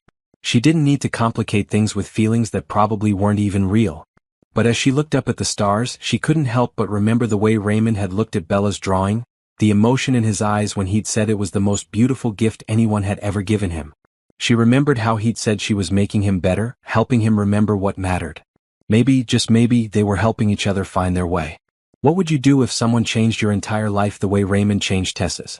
Would you be brave enough to accept help, to trust in kindness? These are the questions that define us. If this story is touching your heart, please subscribe so you don't miss what happens next. Drop a comment telling me about a time someone showed you unexpected kindness. Spring bloomed into early summer, and with it came remarkable changes. Bella's transformation was nothing short of miraculous. 3 months on her new medication regimen and she was a different child. The constant wheeze that had shadowed her breathing disappeared. The fatigue that used to keep her on the couch vanished. She ran, jumped, played with an energy Tessa had never seen before. One Saturday morning, Tessa watched from the porch as Bella kicked a soccer ball around the yard with Sophie Martinez, who'd become her best friend. The two girls laughed and ran, their voices bright in the sunshine. Bella wore a bright red jersey, her hair in 2 ponytails that bounced as she moved. She was glowing with health. Rosa Martinez, Sophie's mother, sat beside Tessa on the porch steps. The two women had bonded quickly after meeting at Sophie's birthday party. Rosa taught 2nd grade at Riverside Elementary and had a warm, motherly way about her. "Look at them," Rosa said, smiling. "You'd never know Bella was sick just a few months ago." "I know. Sometimes I have to pinch myself. I keep thinking I'll wake up and this will all be a dream." "It's not a dream, honey. It's real. You and Bella deserve this happiness." Rosa sipped her iced tea. "Sophie talks about Bella constantly. Says she's the kindest girl in school. You should be proud." "I am. So proud." Raymond appeared around the side of the house, carrying a cooler. He'd been grocery shopping, something he did himself every Saturday morning despite having staff who could do it for him. He said it kept him grounded. "Ladies," he greeted them, setting the cooler down. "I brought popsicles. Thought the girls might want some." "Mr. Cole." Bella ran over, Sophie right behind her. "Can we have the red ones?" "You can have whatever flavor you want." He opened the cooler, and the girls grabbed popsicles before racing back to their game. Raymond sat on the porch railing watching them play. "She's gotten so strong. Dr. Morrison is thrilled with her progress." "I still can't believe the difference," Tessa said. "Thank you. For the millionth time, thank you." "Stop thanking me. Watching her run like that, seeing her so healthy and happy, that's all the thanks I need." Rosa looked between them, a knowing smile on her face. "Well, I should probably get Sophie home soon. We have family dinner tonight." She stood, brushing off her jeans. "Tessa, lunch this week? Just us. I know a great little cafe downtown." "I'd love that." After Rosa collected Sophie and they left, Bella flopped down on the porch, breathing hard but fine. No wheezing, no struggling. "Mama, can Sophie sleep over next Friday?" Her mom said it's okay if you say yes. "Sure, baby. That sounds fun." "Thanks, Mama." Bella jumped up and hugged her, then turned to Raymond. "Mr. Cole, can I ask you something?" "Always." "At school they're doing a thing where we bring our parents to talk about their jobs. Can you and Mama come? You could tell everyone about the foundation and helping people." Raymond looked surprised. "I'd be honored." "When is it?" 2 weeks. On Thursday. At 2 o'clock. I'll be there." After Bella went inside to shower, Raymond lingered. "She called me Mr. Cole, but lately I've been thinking, would it be okay if she just called me Raymond? Mr. Cole sounds so formal." "I think she'd like that," Tessa said. "She talks about you all the time. You're important to her. She's important to me too. Both of you are." He met her eyes and something passed between them, something warm and uncertain. "Actually, I wanted to ask you something. The gala is next weekend. I was thinking maybe we could go together? Not as boss and employee, just as friends?" Tessa's heart skipped. "Like a date? If you want it to be. Or just 2 friends attending an event together. Whatever you're comfortable with." She should say no. She should keep things professional. But looking at him, seeing the hope and nervousness in his eyes, she couldn't. "I'd like that. As friends. And maybe we'll see where it goes from there?" His face broke into a huge smile. Yeah, I'd like that too." The week leading up to the gala was a whirlwind. Brenda took Tessa shopping, and they found a beautiful blue dress that made Tessa feel like a princess. It was simple but elegant, hitting just below the knee with a fitted bodice and flowing skirt. She'd never owned anything so lovely. "Girl, Raymond is going to lose his mind when he sees you in this," Brenda said, grinning. It's not like that, Tessa protested weakly. Right. And I'm the Queen of England. Honey, I've worked with Raymond for 3 years. I've never seen him look at anyone the way he looks at you. Trust me, it's definitely like that. The night of the gala arrived. Mrs. Patterson came over to help Tessa get ready while Bella packed her overnight bag. The older woman styled Tessa's hair in an elegant updo and helped with her makeup. You look beautiful, dear, Mrs. Patterson said, stepping back to admire her work. Absolutely beautiful. Bella gasped when she saw her mother. Mama, you look like a movie star. You think so? I know so. Mr. Raymond is going to think so too. When Raymond arrived to pick her up, the look on his face confirmed Bella's words. He stood in the doorway of the guest house, speechless, staring at Tessa in her blue dress. You look. He cleared his throat. You look stunning. Just absolutely stunning. He wore a perfectly tailored black tuxedo that made him look like he'd stepped out of a magazine. Tessa felt her mouth go dry. You clean up pretty nice yourself. The gala was held at the Grand Hotel downtown, in a ballroom that took Tessa's breath away. Crystal chandeliers hung from the ceiling, casting sparkles of light across the room. Round tables draped in white linens filled the space, each with elaborate floral centerpieces. A string quartet played softly in the corner. This is incredible, Tessa whispered as they entered. Wait until you see the food, Raymond said, offering her his arm. The chef here is world-class. He introduced her to what felt like hundreds of people. Business leaders, philanthropists, politicians, celebrities. Everyone wanted to talk to Raymond, and he graciously included Tessa in every conversation, introducing her as the assistant director of community outreach and his friend. During dinner, Tessa sat next to a woman named Catherine Brooks, who ran a major charitable foundation. They talked about outreach strategies and the challenges of helping families in crisis. Catherine was impressed with Tessa's ideas and asked for her card. I'd love to collaborate with Tech Vision Foundation, Catherine said. Your approach seems much more personal than what we've been doing. After dinner, Raymond took the stage to give a speech about the foundation's work. He spoke eloquently about the importance of helping families, about breaking cycles of poverty, about giving people not just money but hope. Then he introduced Tessa. Her hands shook as she walked to the microphone. The room held at least 300 people, all dressed in their finest, all watching her. She gripped the podium and took a deep breath. 6 months ago, I was working 3 jobs and still couldn't pay my bills. My daughter was sick and I couldn't afford her medicine. We were about to be evicted and I had nowhere to turn. So I went to a church and I prayed. I begged God for help, for anything, for someone to care. She paused, her voice steadying as she found her rhythm. Raymond Cole heard that prayer. He didn't have to help me. He didn't know me. But he saw a mother who loved her daughter and needed help, and he chose to care. He didn't just give me money. He gave me dignity. He gave me a job where I could help other families like mine. He gave me hope. Tessa looked directly at Raymond, who stood at the side of the stage. Because of Raymond, my daughter is healthy. She runs and plays like any other kid. She has friends, goes to a good school, and dreams about her future. Because of Raymond, I have purpose.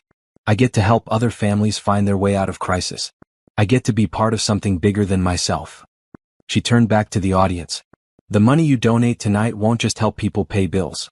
It will give them what Raymond gave me. Hope. A chance. A reason to believe that kindness still exists in this world. Thank you for being part of that. The room erupted in applause. Tessa walked off stage on shaking legs, and Raymond met her at the bottom of the steps. That was perfect, he said. Absolutely perfect.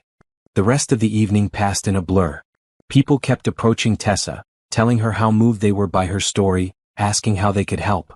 When the auction started, items went for far more than their listed values.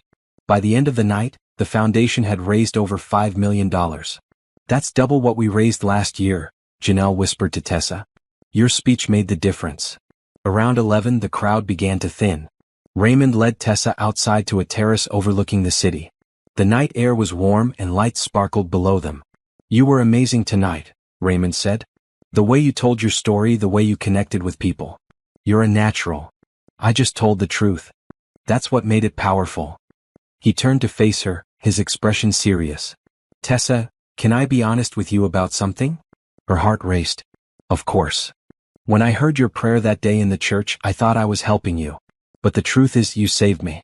I was lost, going through the motions, wondering what the point of all my success was. Then you came into my life, you and Bella, and suddenly everything made sense again. You reminded me what matters. You gave me purpose. He took her hands in his. These past months, getting to know you, watching you thrive at the foundation, seeing Bella grow healthy and happy, it's been the best time of my life. And I've realized something. I don't just care about you and Bella as my friends or employees. I care about you as family. As people I can't imagine my life without. Tessa's breath caught. Raymond, you don't have to say anything right now. I just needed you to know. You're important to me. More important than you probably realize. They stood there on the terrace, hands joined, the city spread out below them. Tessa felt like she was standing on the edge of something huge, something that could change everything. And for once she wasn't afraid. You're important to me too, she said softly. You and Mrs. Patterson, this whole life you've given us. I never imagined I could be this happy. Raymond smiled, and in that smile, Tessa saw hope and possibility. Slowly, carefully he leaned forward. Their first kiss was gentle, tentative, a question and an answer all at once. When they pulled apart, Tessa was smiling. Wow, she whispered. Yeah, Raymond agreed. Wow. They stayed on the terrace for another hour talking about everything and nothing. About Bella's progress, about the foundation's future plans, about their childhoods and dreams. The conversation flowed easily, naturally, like they'd been doing this forever. When Raymond finally drove her home, he walked her to the door. Thank you for tonight. For coming with me, for your speech, for the kiss. For everything. Thank you for asking me. Tessa hesitated, then added, would you like to come for dinner tomorrow? Nothing fancy, just me and Bella. She'd love to see you. I'd love that. After he left, Tessa floated into the house. Mrs. Patterson was sleeping on the couch, and Bella was curled up in her bed with her stuffed elephant. Tessa looked at her daughter's peaceful face and thought about how far they'd come. 6 months ago they'd been desperate and alone. Now they had a home, security, health, and hope. They had friends who cared about them. And maybe, just maybe, they were building something even more special with Raymond. She thought about his kiss, about the way he'd looked at her on the terrace. About his words calling them family. Her heart felt full to bursting. Thank you, she whispered to the quiet house, to God, to fate, to whatever force had brought Raymond into their lives. Thank you for hearing my prayer. Thank you for sending us someone who cares. Thank you for giving us this beautiful life. Outside, the night was peaceful and full of stars. And inside, wrapped in love and gratitude, Tessa fell asleep with a smile on her face and hope in her heart. The Sunday after the gala felt different, charged with new energy. Tessa woke early, nervous about Raymond coming for dinner. She'd kissed him. They'd held hands. They'd called each other family. What did that mean for their relationship now? Bella bounced around the house all morning, excited that Raymond was coming over. Can we make spaghetti, Mama? With meatballs? That's what families eat in movies. Spaghetti sounds perfect, baby. They spent the afternoon cooking together, making sauce from scratch the way Mrs. Patterson had taught them. The kitchen filled with the smell of tomatoes, garlic, and herbs.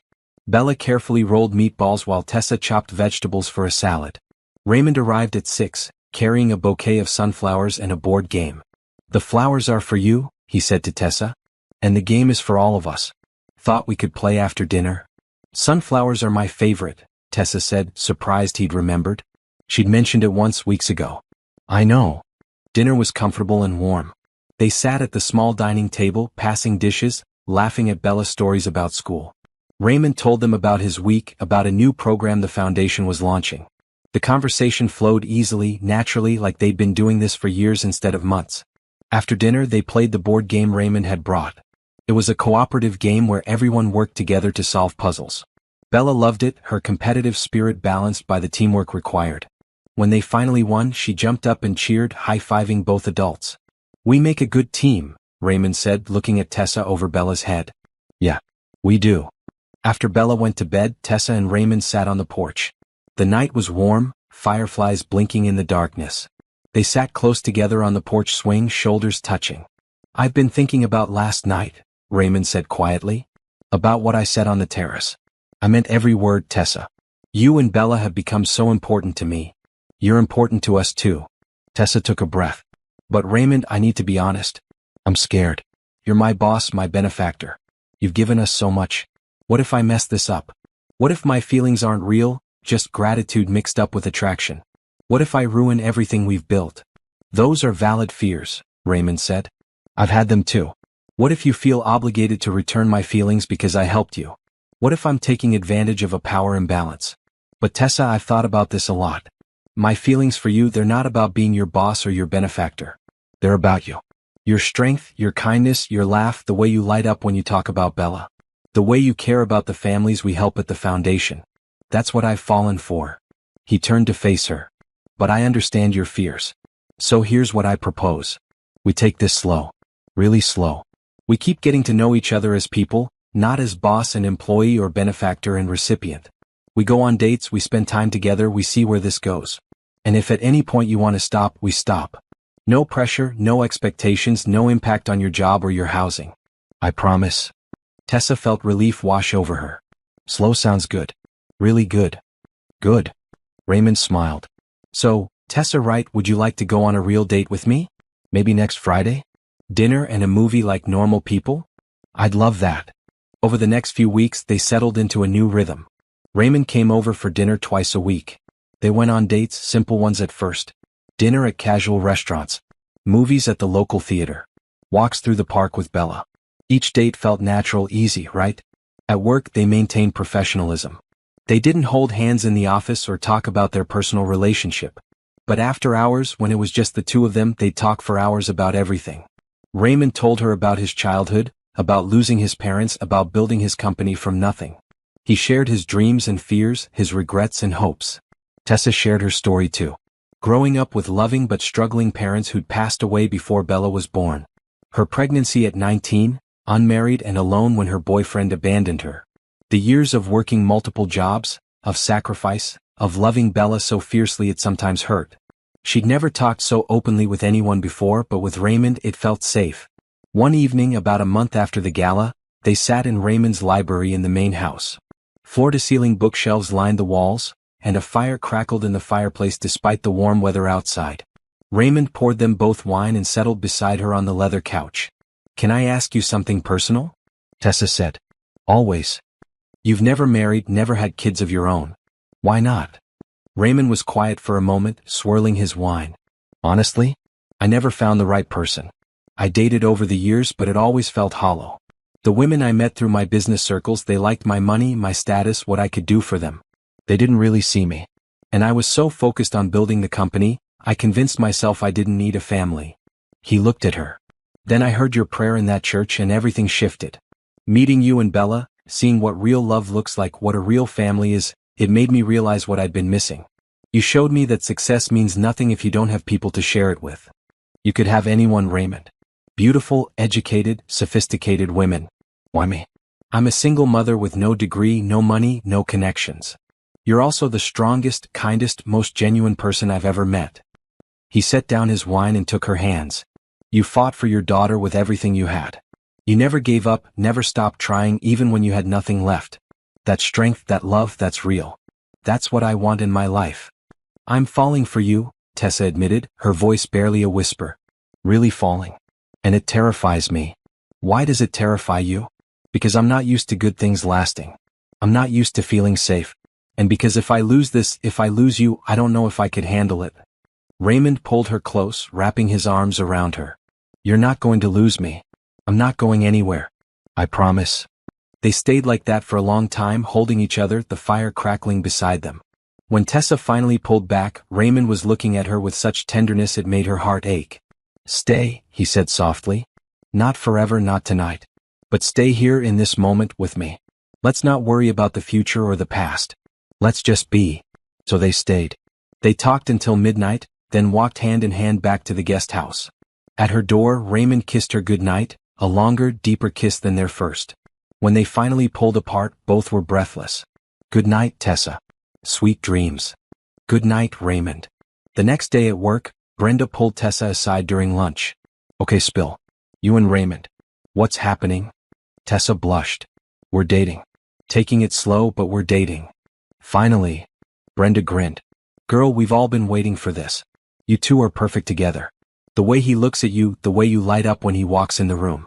It's beautiful. You really think so? I know so. And Tessa, don't let fear hold you back. I know your situation is complicated, but that man loves you. Anyone can see it. Let yourself love him back. That weekend, Raymond invited Tessa and Bella to join him for a charity event at the local children's hospital. It was a carnival for the kids with games, face painting, and entertainment. Bella was thrilled to go. At the carnival, Tessa watched Raymond interact with the children. He got down on their level, listened to their stories, played games with them like he had all the time in the world. He won a giant stuffed bear at the ring toss and gave it to a little girl in a wheelchair. Her face lit up like Christmas morning. "He's really good with kids," Rosa said, appearing beside Tessa. She brought Sophie to the carnival too. "Yeah, he is. He'd make a good father." Tessa glanced at her friend. "Are you matchmaking?" "Maybe a little." Rosa smiled. "But seriously, Tessa, that man loves you and Bella. Don't let past hurts keep you from accepting that love." Later, as they walked through the carnival, Bella between them holding both their hands, Raymond looked at Tessa over her daughter's head and smiled. In that moment, Tessa could see it. A future. A real family. The three of them together, not just as friends or roommates but as something more. Something permanent. The thought should have scared her. Instead, it filled her with warmth. That night, after Bella was asleep, Raymond and Tessa sat on the porch again. It had become their spot where they could talk privately and be themselves. "Today was wonderful," Tessa said. "Thank you for including us." "I want to include you in everything," Raymond replied. "Tessa, I know we said we'd take this slow and we will. But I need you to know where my heart is. I'm not dating you casually. I'm not looking for something temporary. When I think about my future, you and Bella are in it. Always." Tessa's heart pounded. "Raymond, you don't have to say anything back. I just needed you to know. I'm all in with this. With us." She thought about Brenda's words, about Rosa's observations, about her own growing feelings. She thought about how safe she felt with Raymond, how he made her laugh, how he treated Bella like she was precious. She thought about the future she'd glimpsed at the carnival. "I'm all in too," she said quietly. "It scares me, but I'm all in. Because you've shown me what real love looks like.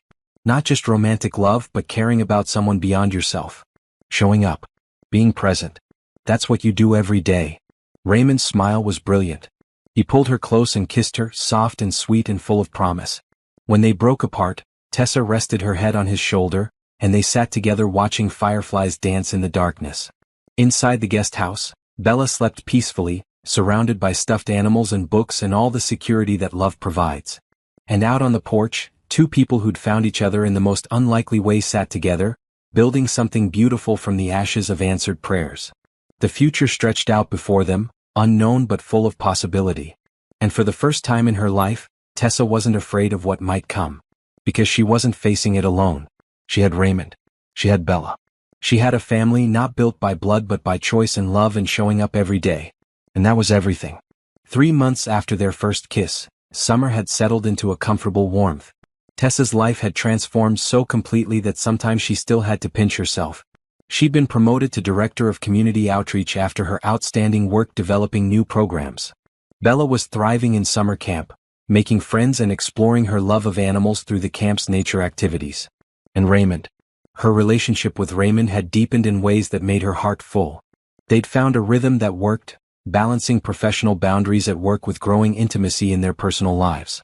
He'd become not just her partner but her best friend, the person she wanted to talk to about everything. Now the annual foundation gala approached, bigger than last year. This time Tessa wasn't just speaking. She'd helped plan the entire event, working with Janelle and Brenda to create an evening that would truly showcase the foundation's impact. The theme was Building Families, Building Hope. They'd invited families they'd helped to share their stories. They'd created video presentations showing the foundation's reach. And they'd secured major sponsors who would match donations up to $10 million. "This is going to be huge," Janelle said during their final planning meeting. "Tessa, your ideas have made this so much more personal than previous galas. People don't just want to write checks. They want to connect with real stories, real people. That's what you've given us." The week before the gala, Raymond took Tessa shopping for a dress. She protested, saying she could use the one from last year, but he insisted. "This is a special night," he said. "Please let me do this." They went to an upscale boutique, where a personal shopper helped Tessa try on dress after dress. She felt like Julia Roberts in Pretty Woman, except this was real, and Raymond was so much more than a business transaction. When she emerged from the dressing room in a stunning green gown, Raymond's breath caught. The dress was elegant and sophisticated, with a fitted bodice and flowing skirt that moved like water. The color made her brown skin glow. "That's the one," he said, his voice rough. "Tessa, you look absolutely beautiful." She looked at herself in the mirror and barely recognized the confident, glowing woman staring back. A year ago she'd been wearing thrift store clothes and worrying about grocery money. Now she stood in a designer gown, preparing to host a major charity event. The transformation was staggering. "Thank you," she said, meeting Raymond's eyes in the mirror. "For all of this. For believing in me. Always." The night of the gala arrived warm and clear. Mrs. Patterson came to the guest house to help Tessa get ready and watch Bella, who was having Sophie over for a sleepover. "You look like a queen," Bella said when Tessa emerged fully dressed. "Mama, you're so pretty. You think Mr. Raymond will like it?" "He'll love it. He loves everything about you." Out of the mouths of children. Bella had picked up on their relationship, though they'd been careful not to put labels on things too quickly around her. But kids saw more than adults gave them credit for. Raymond arrived to pick up Tessa, and the look on his face was everything she could have hoped for. He wore a navy tuxedo that fit him perfectly, and he'd gotten a haircut that made him look younger. "You're stunning," he said, offering his arm. "Absolutely stunning." The gala was being held in the grand ballroom of the Metropolitan Hotel, even more elaborate than last year's venue. As they arrived, photographers snapped pictures. Tessa felt like a celebrity walking the red carpet, except this was real life and these photos would help promote the foundation's work. Inside, the ballroom had been transformed. Each table represented a different aspect of the foundation's work.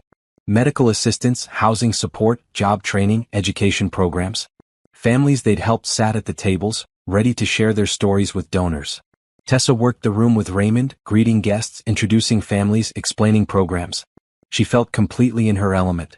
This was her purpose, connecting people, building bridges between those who had resources and those who needed them. At one table, she introduced Raymond to the Porter family, the young couple with the premature baby they'd met months ago. Nicole held their daughter, who was now healthy and thriving. "Look how big she's gotten," Tessa said, admiring the baby. "She's beautiful." "Thanks to the foundation," James said. "We're stable now. I got a promotion at work, Nicole's back teaching, and we just moved into our own place. We wanted to be here tonight to say thank you and to show people what their donations can do." At another table, Carol Stevens, the woman who'd gotten her medical coding certification, introduced Tessa to her two children. "My kids are doing so much better now that I have a stable job with benefits. My son is in soccer, my daughter is in art classes. We're living, not just surviving." Each story filled Tessa with pride and purpose. This was why the foundation existed. Not just to give money but to give people a chance to rebuild their lives with dignity. During dinner, Raymond stood to give his opening remarks. He talked about the foundation's growth, about the lives they'd touched, about the importance of community support. Then he did something unexpected. "This past year has been transformational for the foundation," he said. "We've helped more families than ever before, launched new programs and expanded our reach. But the real transformation has been in me personally. A year ago, I walked into a church feeling lost, questioning the purpose of my success. Then I heard someone praying, someone who needed help desperately. That person was Tessa Wright." He gestured to where Tessa sat, her heart pounding. "Tessa and her daughter Bella came into my life at exactly the right moment. They reminded me why I built this foundation. They showed me what real strength looks like. And Tessa has become not just an invaluable member of our team but someone I deeply admire and care about." The room was silent, everyone listening. Tonight, Tessa will tell you her story and share what the foundation has meant to her family. But I want you to know that she's not just someone we helped. She's someone who helps us every single day. She's the heart of this foundation now, and I'm grateful for her beyond measure. Tessa stood, her legs shaking slightly, and made her way to the stage. Raymond squeezed her hand as she passed. At the microphone, she looked out at the sea of faces and took a breath. "A year ago I was drowning.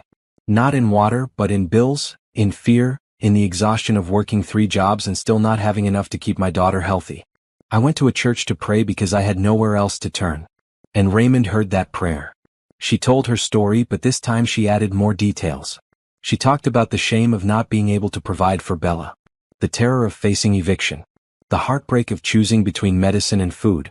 She didn't hold back, and the room was completely silent as she spoke. "Raymond didn't just pay my bills. He gave me purpose. He gave me a job where I could help other families like mine. He gave me back my dignity and my hope. And more than that, he taught me something important. He taught me that kindness isn't weakness. That helping others isn't charity, it's humanity. That we're all just one crisis away from needing help, and we should never be ashamed to accept it." She looked directly at Raymond. This foundation saved my life.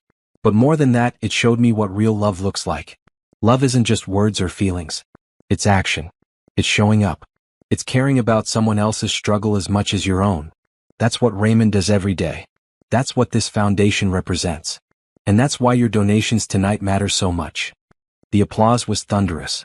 Tessa left the stage and Raymond met her at the bottom, pulling her into a hug. That was perfect, he whispered. You're perfect.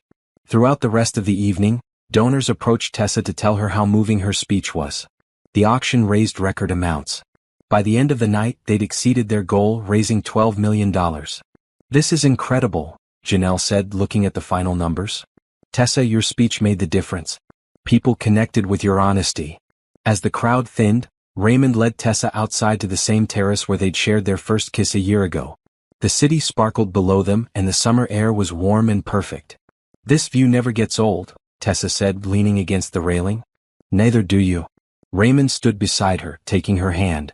Tessa, this past year has been the best of my life. Working with you, watching Bella grow, building something real together. I don't want it to end. It doesn't have to end. That's what I'm hoping. He turned to face her, and Tessa saw nervousness in his eyes. I know we said we'd take things slow, and we have. But I also know what I feel. I know what I want. And what I want is you and Bella in my life permanently. Tessa's heart raced. Raymond, I'm not proposing tonight, he said quickly. I know it's too soon for that. But I am asking if you can see a future with me. A real future, not just as colleagues or friends, but as partners. As a family. She thought about everything they'd built together. The trust, the respect, the love that had grown slowly and steadily over the past year. She thought about how he treated Bella like she was precious, how he made Tessa feel valued and seen. She thought about the life they'd created, full of purpose and meaning and joy. Yes, she said. I can see that future. I want that future. Raymond's smile was brilliant. He cupped her face in his hands and kissed her, deep and sweet and full of promise. When they pulled apart, Tessa was grinning. So what does this mean? She asked. Are we officially together? Like, committed and serious and telling people? If you want to be. I'm ready if you are. I'm ready. They stayed on the terrace for another hour, making plans and dreaming about the future. Raymond wanted to take her and Bella on vacation, maybe to the beach or the mountains. Tessa wanted to expand the foundation's programs, maybe open satellite offices in other cities. They talked about celebrating Bella's 9th birthday next month, about the holidays coming up, about all the ordinary, beautiful moments that make up a life. When they finally left, Raymond drove her home the long way, through the city streets, just to spend more time together. At her door, he kissed her goodnight. I'm falling in love with you, he said softly. Just so you know. Tessa's heart soared. I'm falling in love with you too. After he left, Tessa floated into the house. The girls were asleep in Bella's room, sprawled across the bed with Sophie's arm thrown over Bella's stuffed elephant. Mrs. Patterson dozed on the couch and Tessa gently woke her. How was the gala, dear? Perfect. Absolutely perfect. Mrs. Patterson smiled knowingly. I'm glad. You deserve perfect. Both of you do. After she left, Tessa changed into pajamas and stood in the doorway of Bella's room, watching her daughter sleep. She thought about how far they'd come, about the prayer in the church that had started everything, about the incredible man who'd heard that prayer and changed their lives. Thank you, she whispered. Thank you for bringing Raymond into our lives. Thank you for giving us this beautiful family.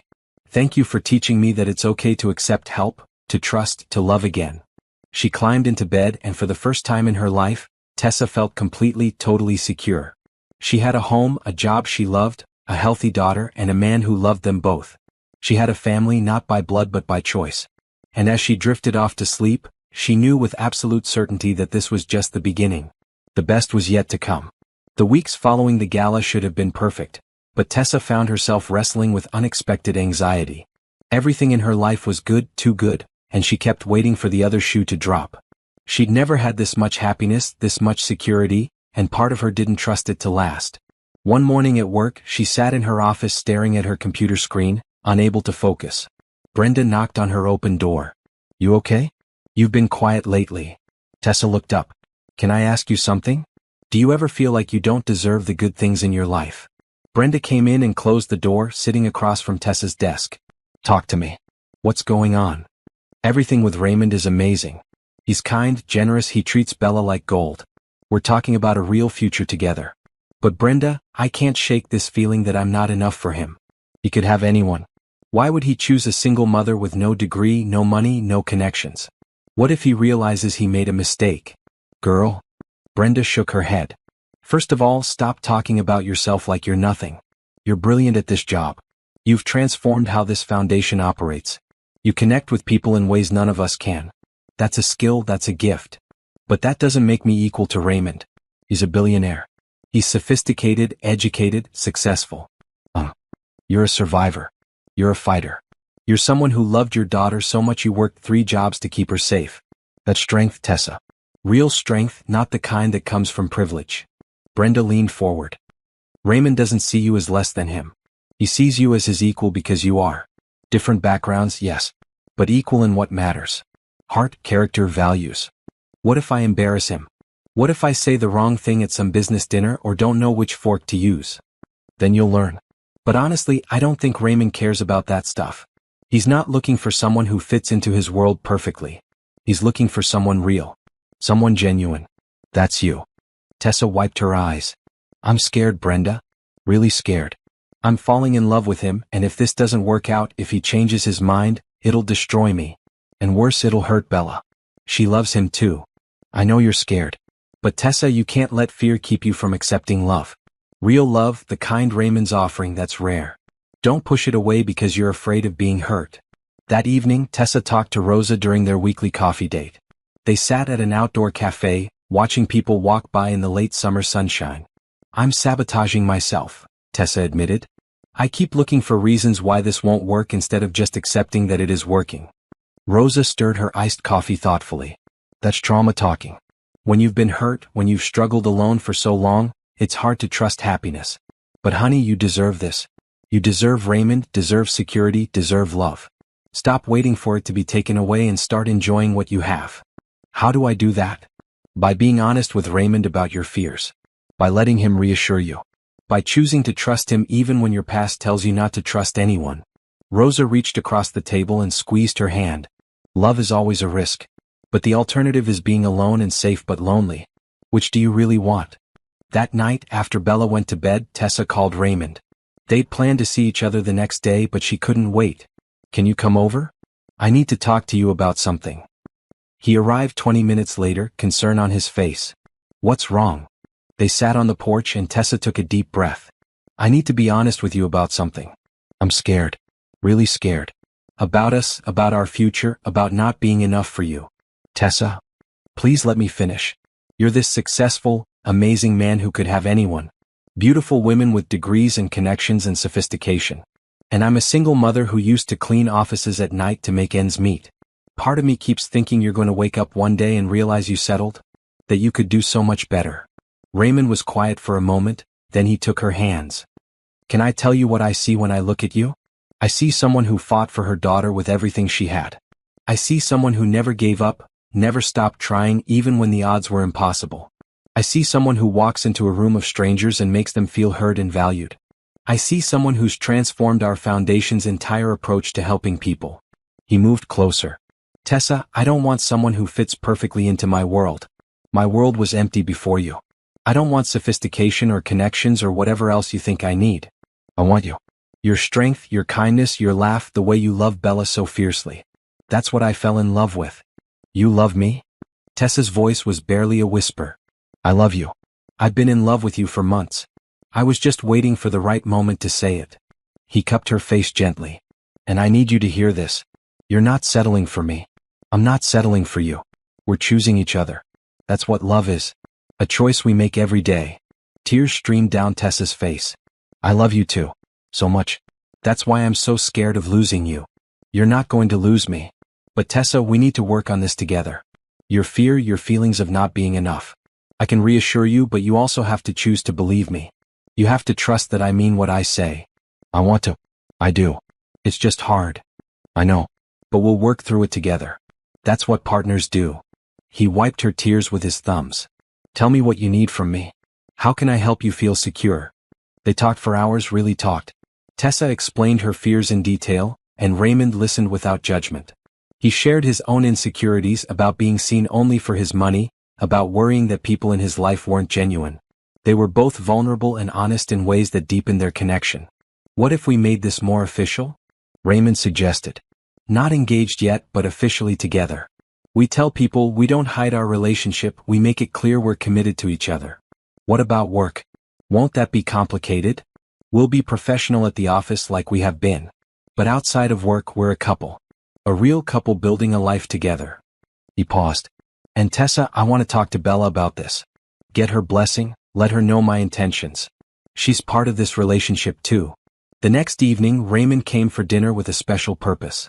After they ate, he asked if he could talk to Bella alone. Tessa watched nervously from the kitchen as they sat together in the living room. Bella, I want to ask you something important, Raymond said. You know your mom and I have been spending a lot of time together, right? Bella nodded. Because you like each other. Like boyfriend and girlfriend. Exactly. And I wanted to make sure you're okay with that. Your mom is the most important person in your life and I respect that. I'm not trying to replace anyone or change your family. I just want to be part of it if that's okay with you. Bella was quiet for a moment, her face serious. Then she said, Do you love my mama? I do. Very much. And do you like me? Not just because I'm her daughter, but because of me. I like you because you're smart and kind and creative. I like that you care about animals and want to be a veterinarian. I like your laugh and the way you always share your snacks with Sophie. I like you for you, Bella. Bella smiled. Then it's okay. I like you too. And Mama's been really happy since you came. She smiles all the time now, even when she thinks I'm not looking. That makes me happy too. So we're good? You're okay with me being your mom's boyfriend? We're good. But Mr. Raymond? If you ever hurt my mama, I'll be really mad at you. Raymond smiled, his eyes misting. That's fair. I promise I'll do my best never to hurt her. She's very special to me. She's special to me too. That's why we have to take care of her together. They shook hands solemnly and Tessa wiped tears from her eyes in the kitchen. When they called her back in, Bella ran to hug her. Mama, I told Mr. Raymond it's okay for him to be your boyfriend. So now it's official. Official, huh? Tessa looked at Raymond over Bella's head and he winked. Very official, he confirmed. The following weeks felt lighter, easier. With their relationship acknowledged and Bella's blessing secured, Tessa found her anxiety lessening. She started really believing that this was real and lasting. At work, Raymond's business partner, Thomas Reed, came by the foundation offices one afternoon. Thomas was in his 50s, a sharp businessman who'd been with Raymond since the early days of TechVision. He asked to speak with Raymond privately, and Tessa saw them in Raymond's office through the glass walls, their conversation looking tense. Later, Raymond came to her office, his jaw tight. Thomas expressed some concerns about our relationship. He thinks it could be problematic for the company, that it looks bad for me to be involved with an employee. Tessa's stomach dropped. What did you tell him? I told him that you're not just an employee. You're the director of community outreach and you earned that position through hard work and talent. I told him our relationship is none of his business as long as it doesn't affect our work quality, which it doesn't. And I told him that if he can't support me being happy, he can find another business partner. Raymond, you can't risk your company for me. I'm not risking anything. Thomas is a good businessman, but he's old-fashioned. He thinks everything should be kept separate, professional, cold. But that's not how I want to live my life. I want to be with you, Tessa. Publicly, proudly. And Thomas is going to have to accept that. What if he doesn't? Then he doesn't. But I'm not changing my mind. You and Bella are my priority now. The company is important, but you're more important. That evening, Tessa shared the conversation with Mrs. Patterson, who'd stopped by to drop off fresh vegetables from Frank's garden. Raymond stood up for you, Mrs. Patterson said. That's what matters. My George used to say that you know a man's true character by what he's willing to fight for. Raymond's willing to fight for you and Bella. That tells you everything you need to know. But what if I'm causing problems in his business? Honey, you're not causing problems. You're revealing what was already there. Thomas sounds like someone who values money over people. Raymond values people over money. That difference was always going to cause friction eventually. The next week, Raymond invited Tessa and Bella to a company picnic. It was a casual event for TechVision employees and their families, held at a large park with games, food, and activities. Raymond wanted to introduce them to his wider work circle. Tessa was nervous, but Bella was excited. They wore matching red sundresses that Bella had picked out, and Raymond grinned when he saw them. You two look beautiful. Ready to meet some people? The picnic was wonderful. Raymond introduced them to everyone as his girlfriend and her daughter, No hesitation, no embarrassment. People were warm and welcoming. Several employees thanked Tessa for the foundation's work, sharing stories of family members the foundation had helped. Thomas Reed was there with his wife, Claire. Thomas was polite but distant, barely speaking to Tessa. But Claire was lovely, pulling Tessa aside during lunch. "Don't mind Thomas," she said. "He's protective of Raymond, but he'll come around. I've known Raymond for 20 years, and I've never seen him as happy as he is with you. That's what matters." "Thank you. That means a lot. Raymond told me your story, how you met. It's beautiful. And what you're doing at the foundation, helping other families, that's important work. Thomas might not understand it, but I do. Keep doing what you're doing." By the end of the picnic, Tessa felt more confident. Yes, Thomas had concerns, but most people were supportive. And Raymond had made it clear where he stood. That night, as they walked through the park after everyone else left, Bella ran ahead to the playground. Raymond took Tessa's hand. "Thank you for coming today. It meant a lot to have you and Bella there. Thank you for including us. For being proud of us. Always." He stopped walking and turned to face her. "Tessa, I've been thinking. I know we said we'd take things slow, and we have. We've been together for months now, and every day I'm more certain about us. About our future." Her heart raced. "What are you saying?" "I'm saying that I'm ready for the next step. Not tonight, not this second. But soon. I want to marry you, Tessa. I want to adopt Bella if she'll have me. I want us to be a real family, legally, officially, forever." Tears filled her eyes. "You want to adopt Bella? She's part of you, which makes her part of me. I love that little girl like she's my own. So when the time is right, when you're ready, I want to ask you both. You to be my wife and Bella to be my daughter. If you'll have me." "Raymond, Tessa couldn't speak past the lump in her throat. 6 months ago, she'd been praying desperately in a church, begging for help. Now she stood in a park with a man who wanted to marry her, who wanted to adopt her daughter, who loved them both completely. "You don't have to answer now," Raymond said gently. "I just wanted you to know where my heart is. Where I hope we're heading." "My heart's in the same place," Tessa managed. "With you. Always with you." They kissed as the sun set behind them, Bella's laughter floating across the playground. And in that moment, Tessa finally let go of her fear. She chose to trust. She chose to believe. She chose to accept the love that had been offered so freely and completely. Her prayer had been answered in ways she never could have imagined. And the best part? This was just the beginning. Early autumn arrived with cooler temperatures and leaves beginning to turn gold and crimson. Bella had started 4th grade, thriving academically and socially. She joined the school's art club and was learning to play soccer, running up and down the field without any breathing problems. Every time Tessa watched her daughter play, she felt overwhelming gratitude. At work, the foundation was expanding. They'd opened a satellite office in the neighboring county and were serving twice as many families as the previous year. Tessa had hired 2 new staff members to help with outreach, and she was training them personally. "You're a natural leader," Kevin told her during a staff meeting. "These new hires worship you. You make everyone feel valued." Her relationship with Raymond had deepened into something solid and real. They spent almost every evening together, either at the guest house or the main house.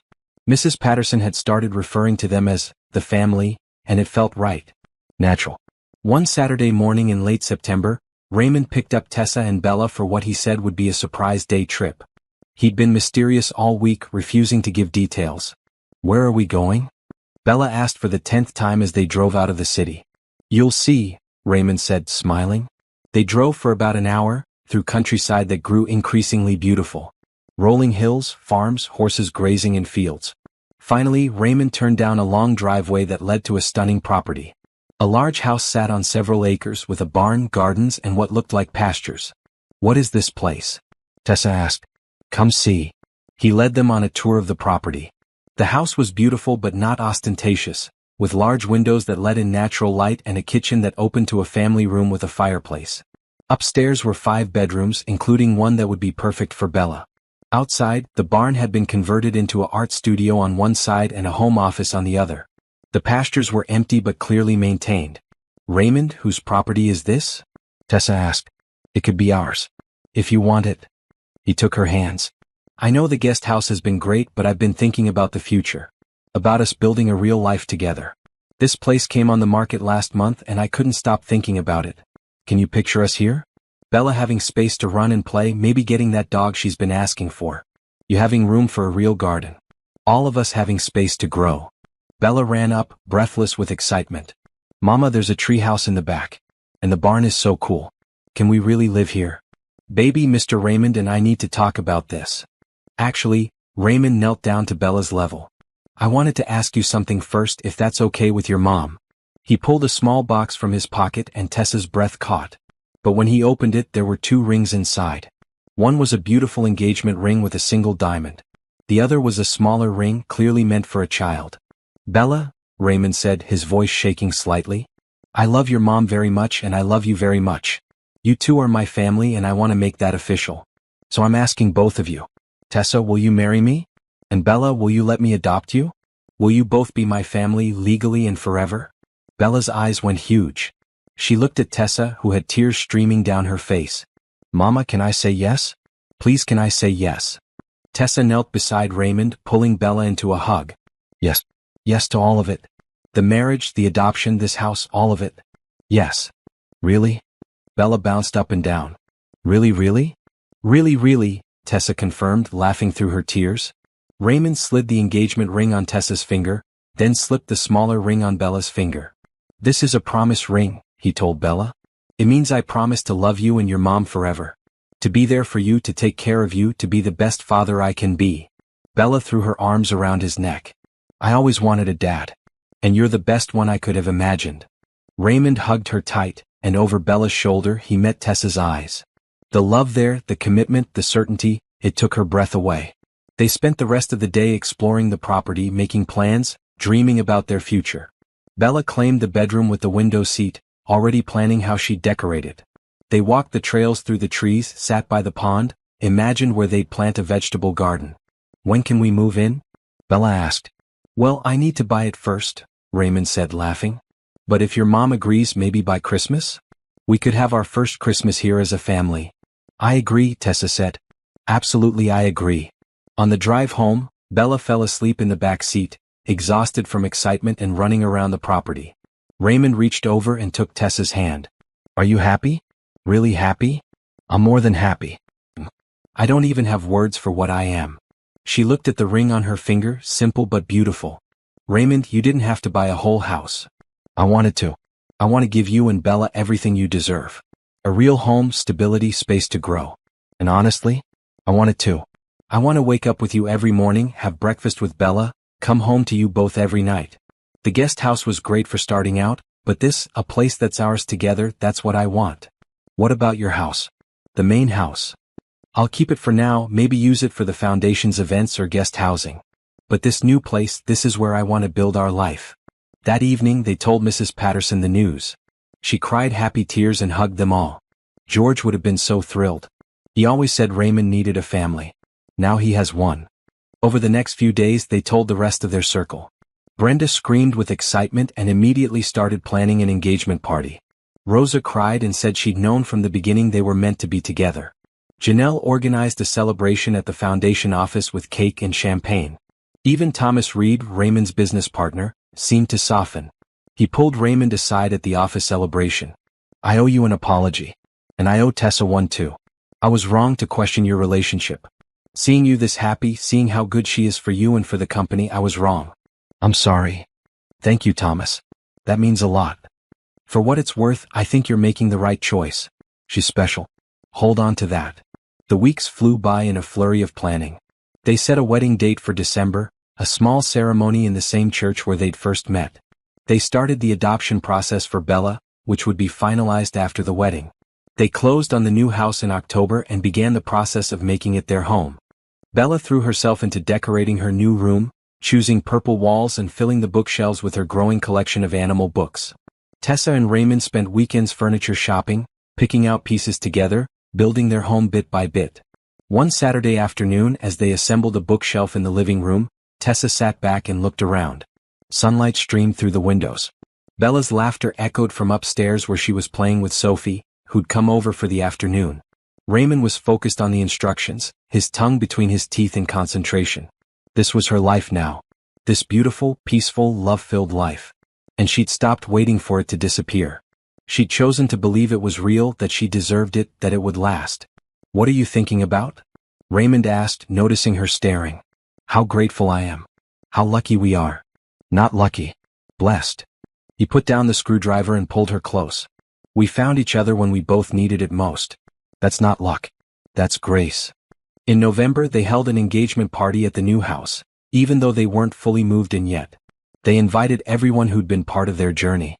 The foundation staff, Mrs. Patterson, Frank and Rosa Martinez, families the foundation had helped, Raymond's business associates, Bella's friends and their parents. The house filled with people, laughter, love. Bella gave a toast, standing on a chair in the kitchen. I want to thank Mr. Raymond for being the best almost dad ever. And I want to thank Mama for praying that day. Because her prayer brought us all together. There wasn't a dry eye in the house. Later that evening, after everyone left and Bella was asleep on the couch, Tessa and Raymond sat on the porch of their new home. The night was cold and they wrapped a blanket around themselves. In 2 months you'll be my wife, Raymond said. Tessa Cole. How does that sound? Perfect. It sounds perfect. And Bella will officially be my daughter. Bella Cole. She's so excited about that. She's already practicing writing her new name.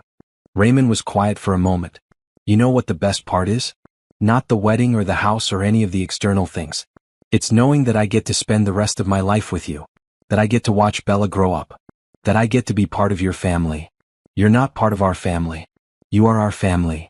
They sat together in comfortable silence, watching stars appear in the darkening sky. Tessa thought about her prayer in the church, about how desperate and alone she'd felt that day.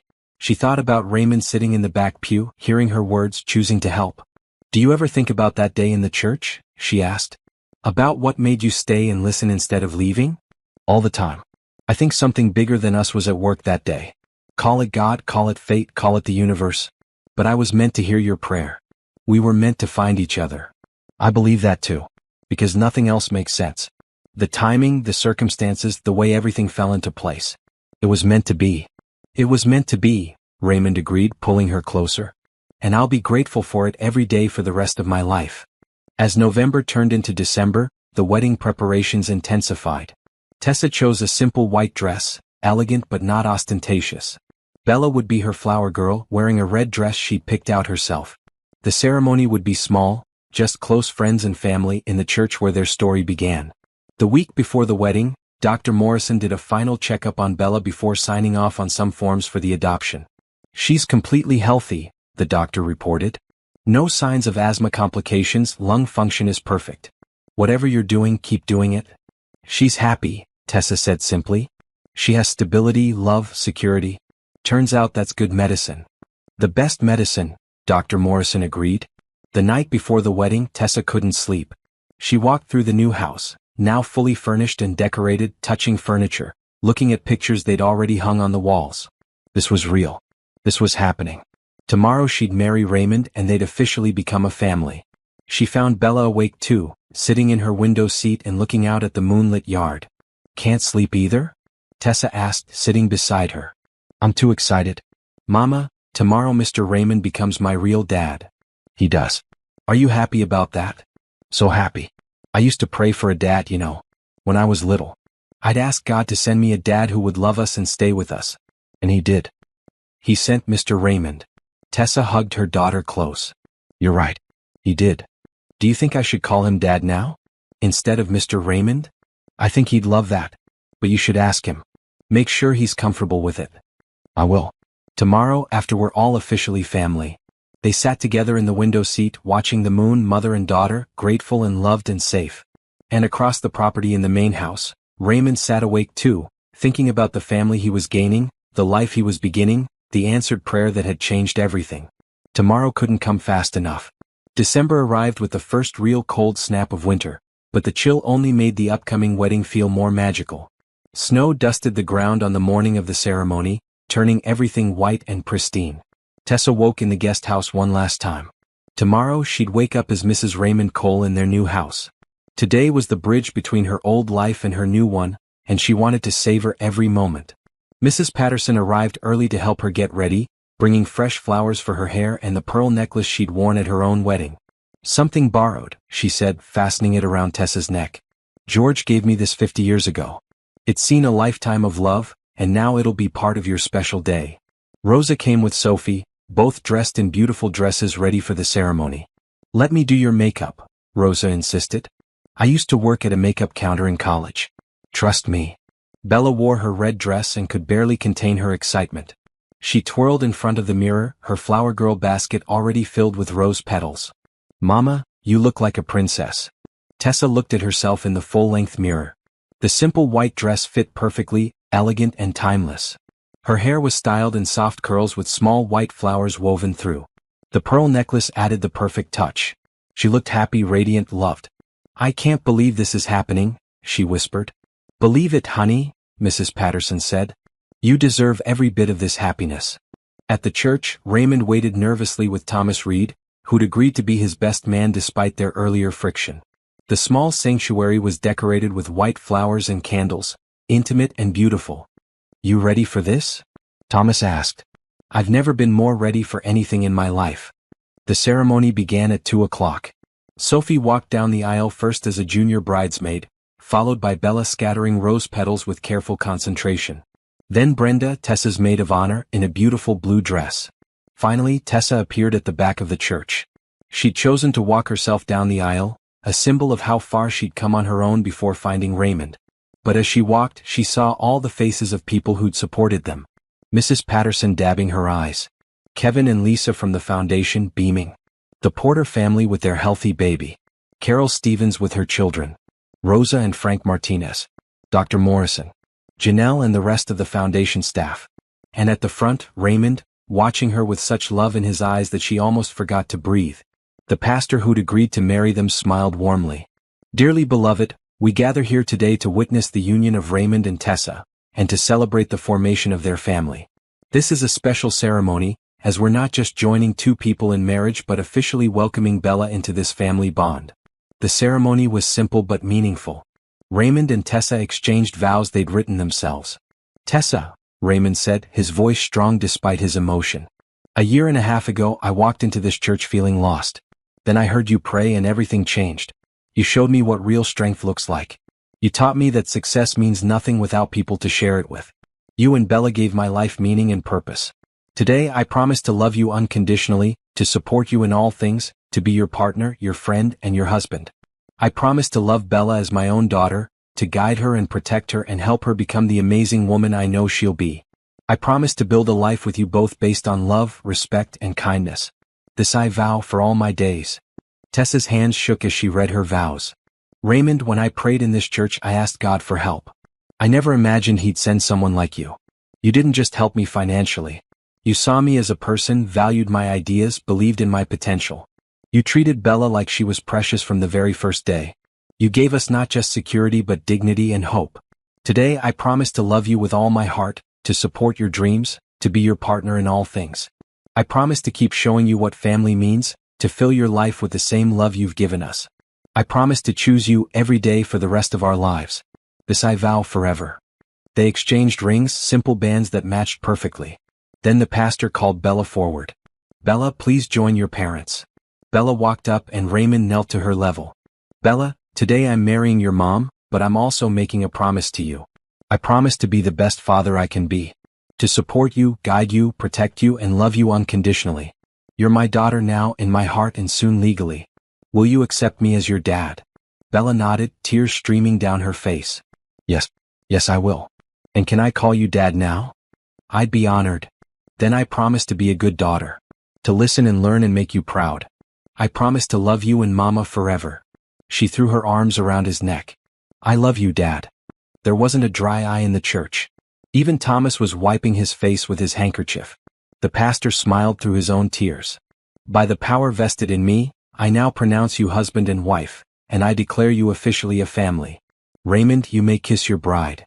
Raymond stood, pulled Tessa close and kissed her as everyone cheered. Then he scooped up Bella and they stood together, the three of them, a family at last. The reception was held at their new house, which had been decorated beautifully by Janelle and the foundation staff. Tables filled the living room and spilled into the family room. A caterer had provided a feast. A small band played music. It was perfect. During dinner, people gave toasts. Thomas stood and surprised everyone by saying, I'll admit, I had doubts about this relationship. But watching Raymond with Tessa and Bella, seeing how they've changed his life, I was wrong. This is what love looks like.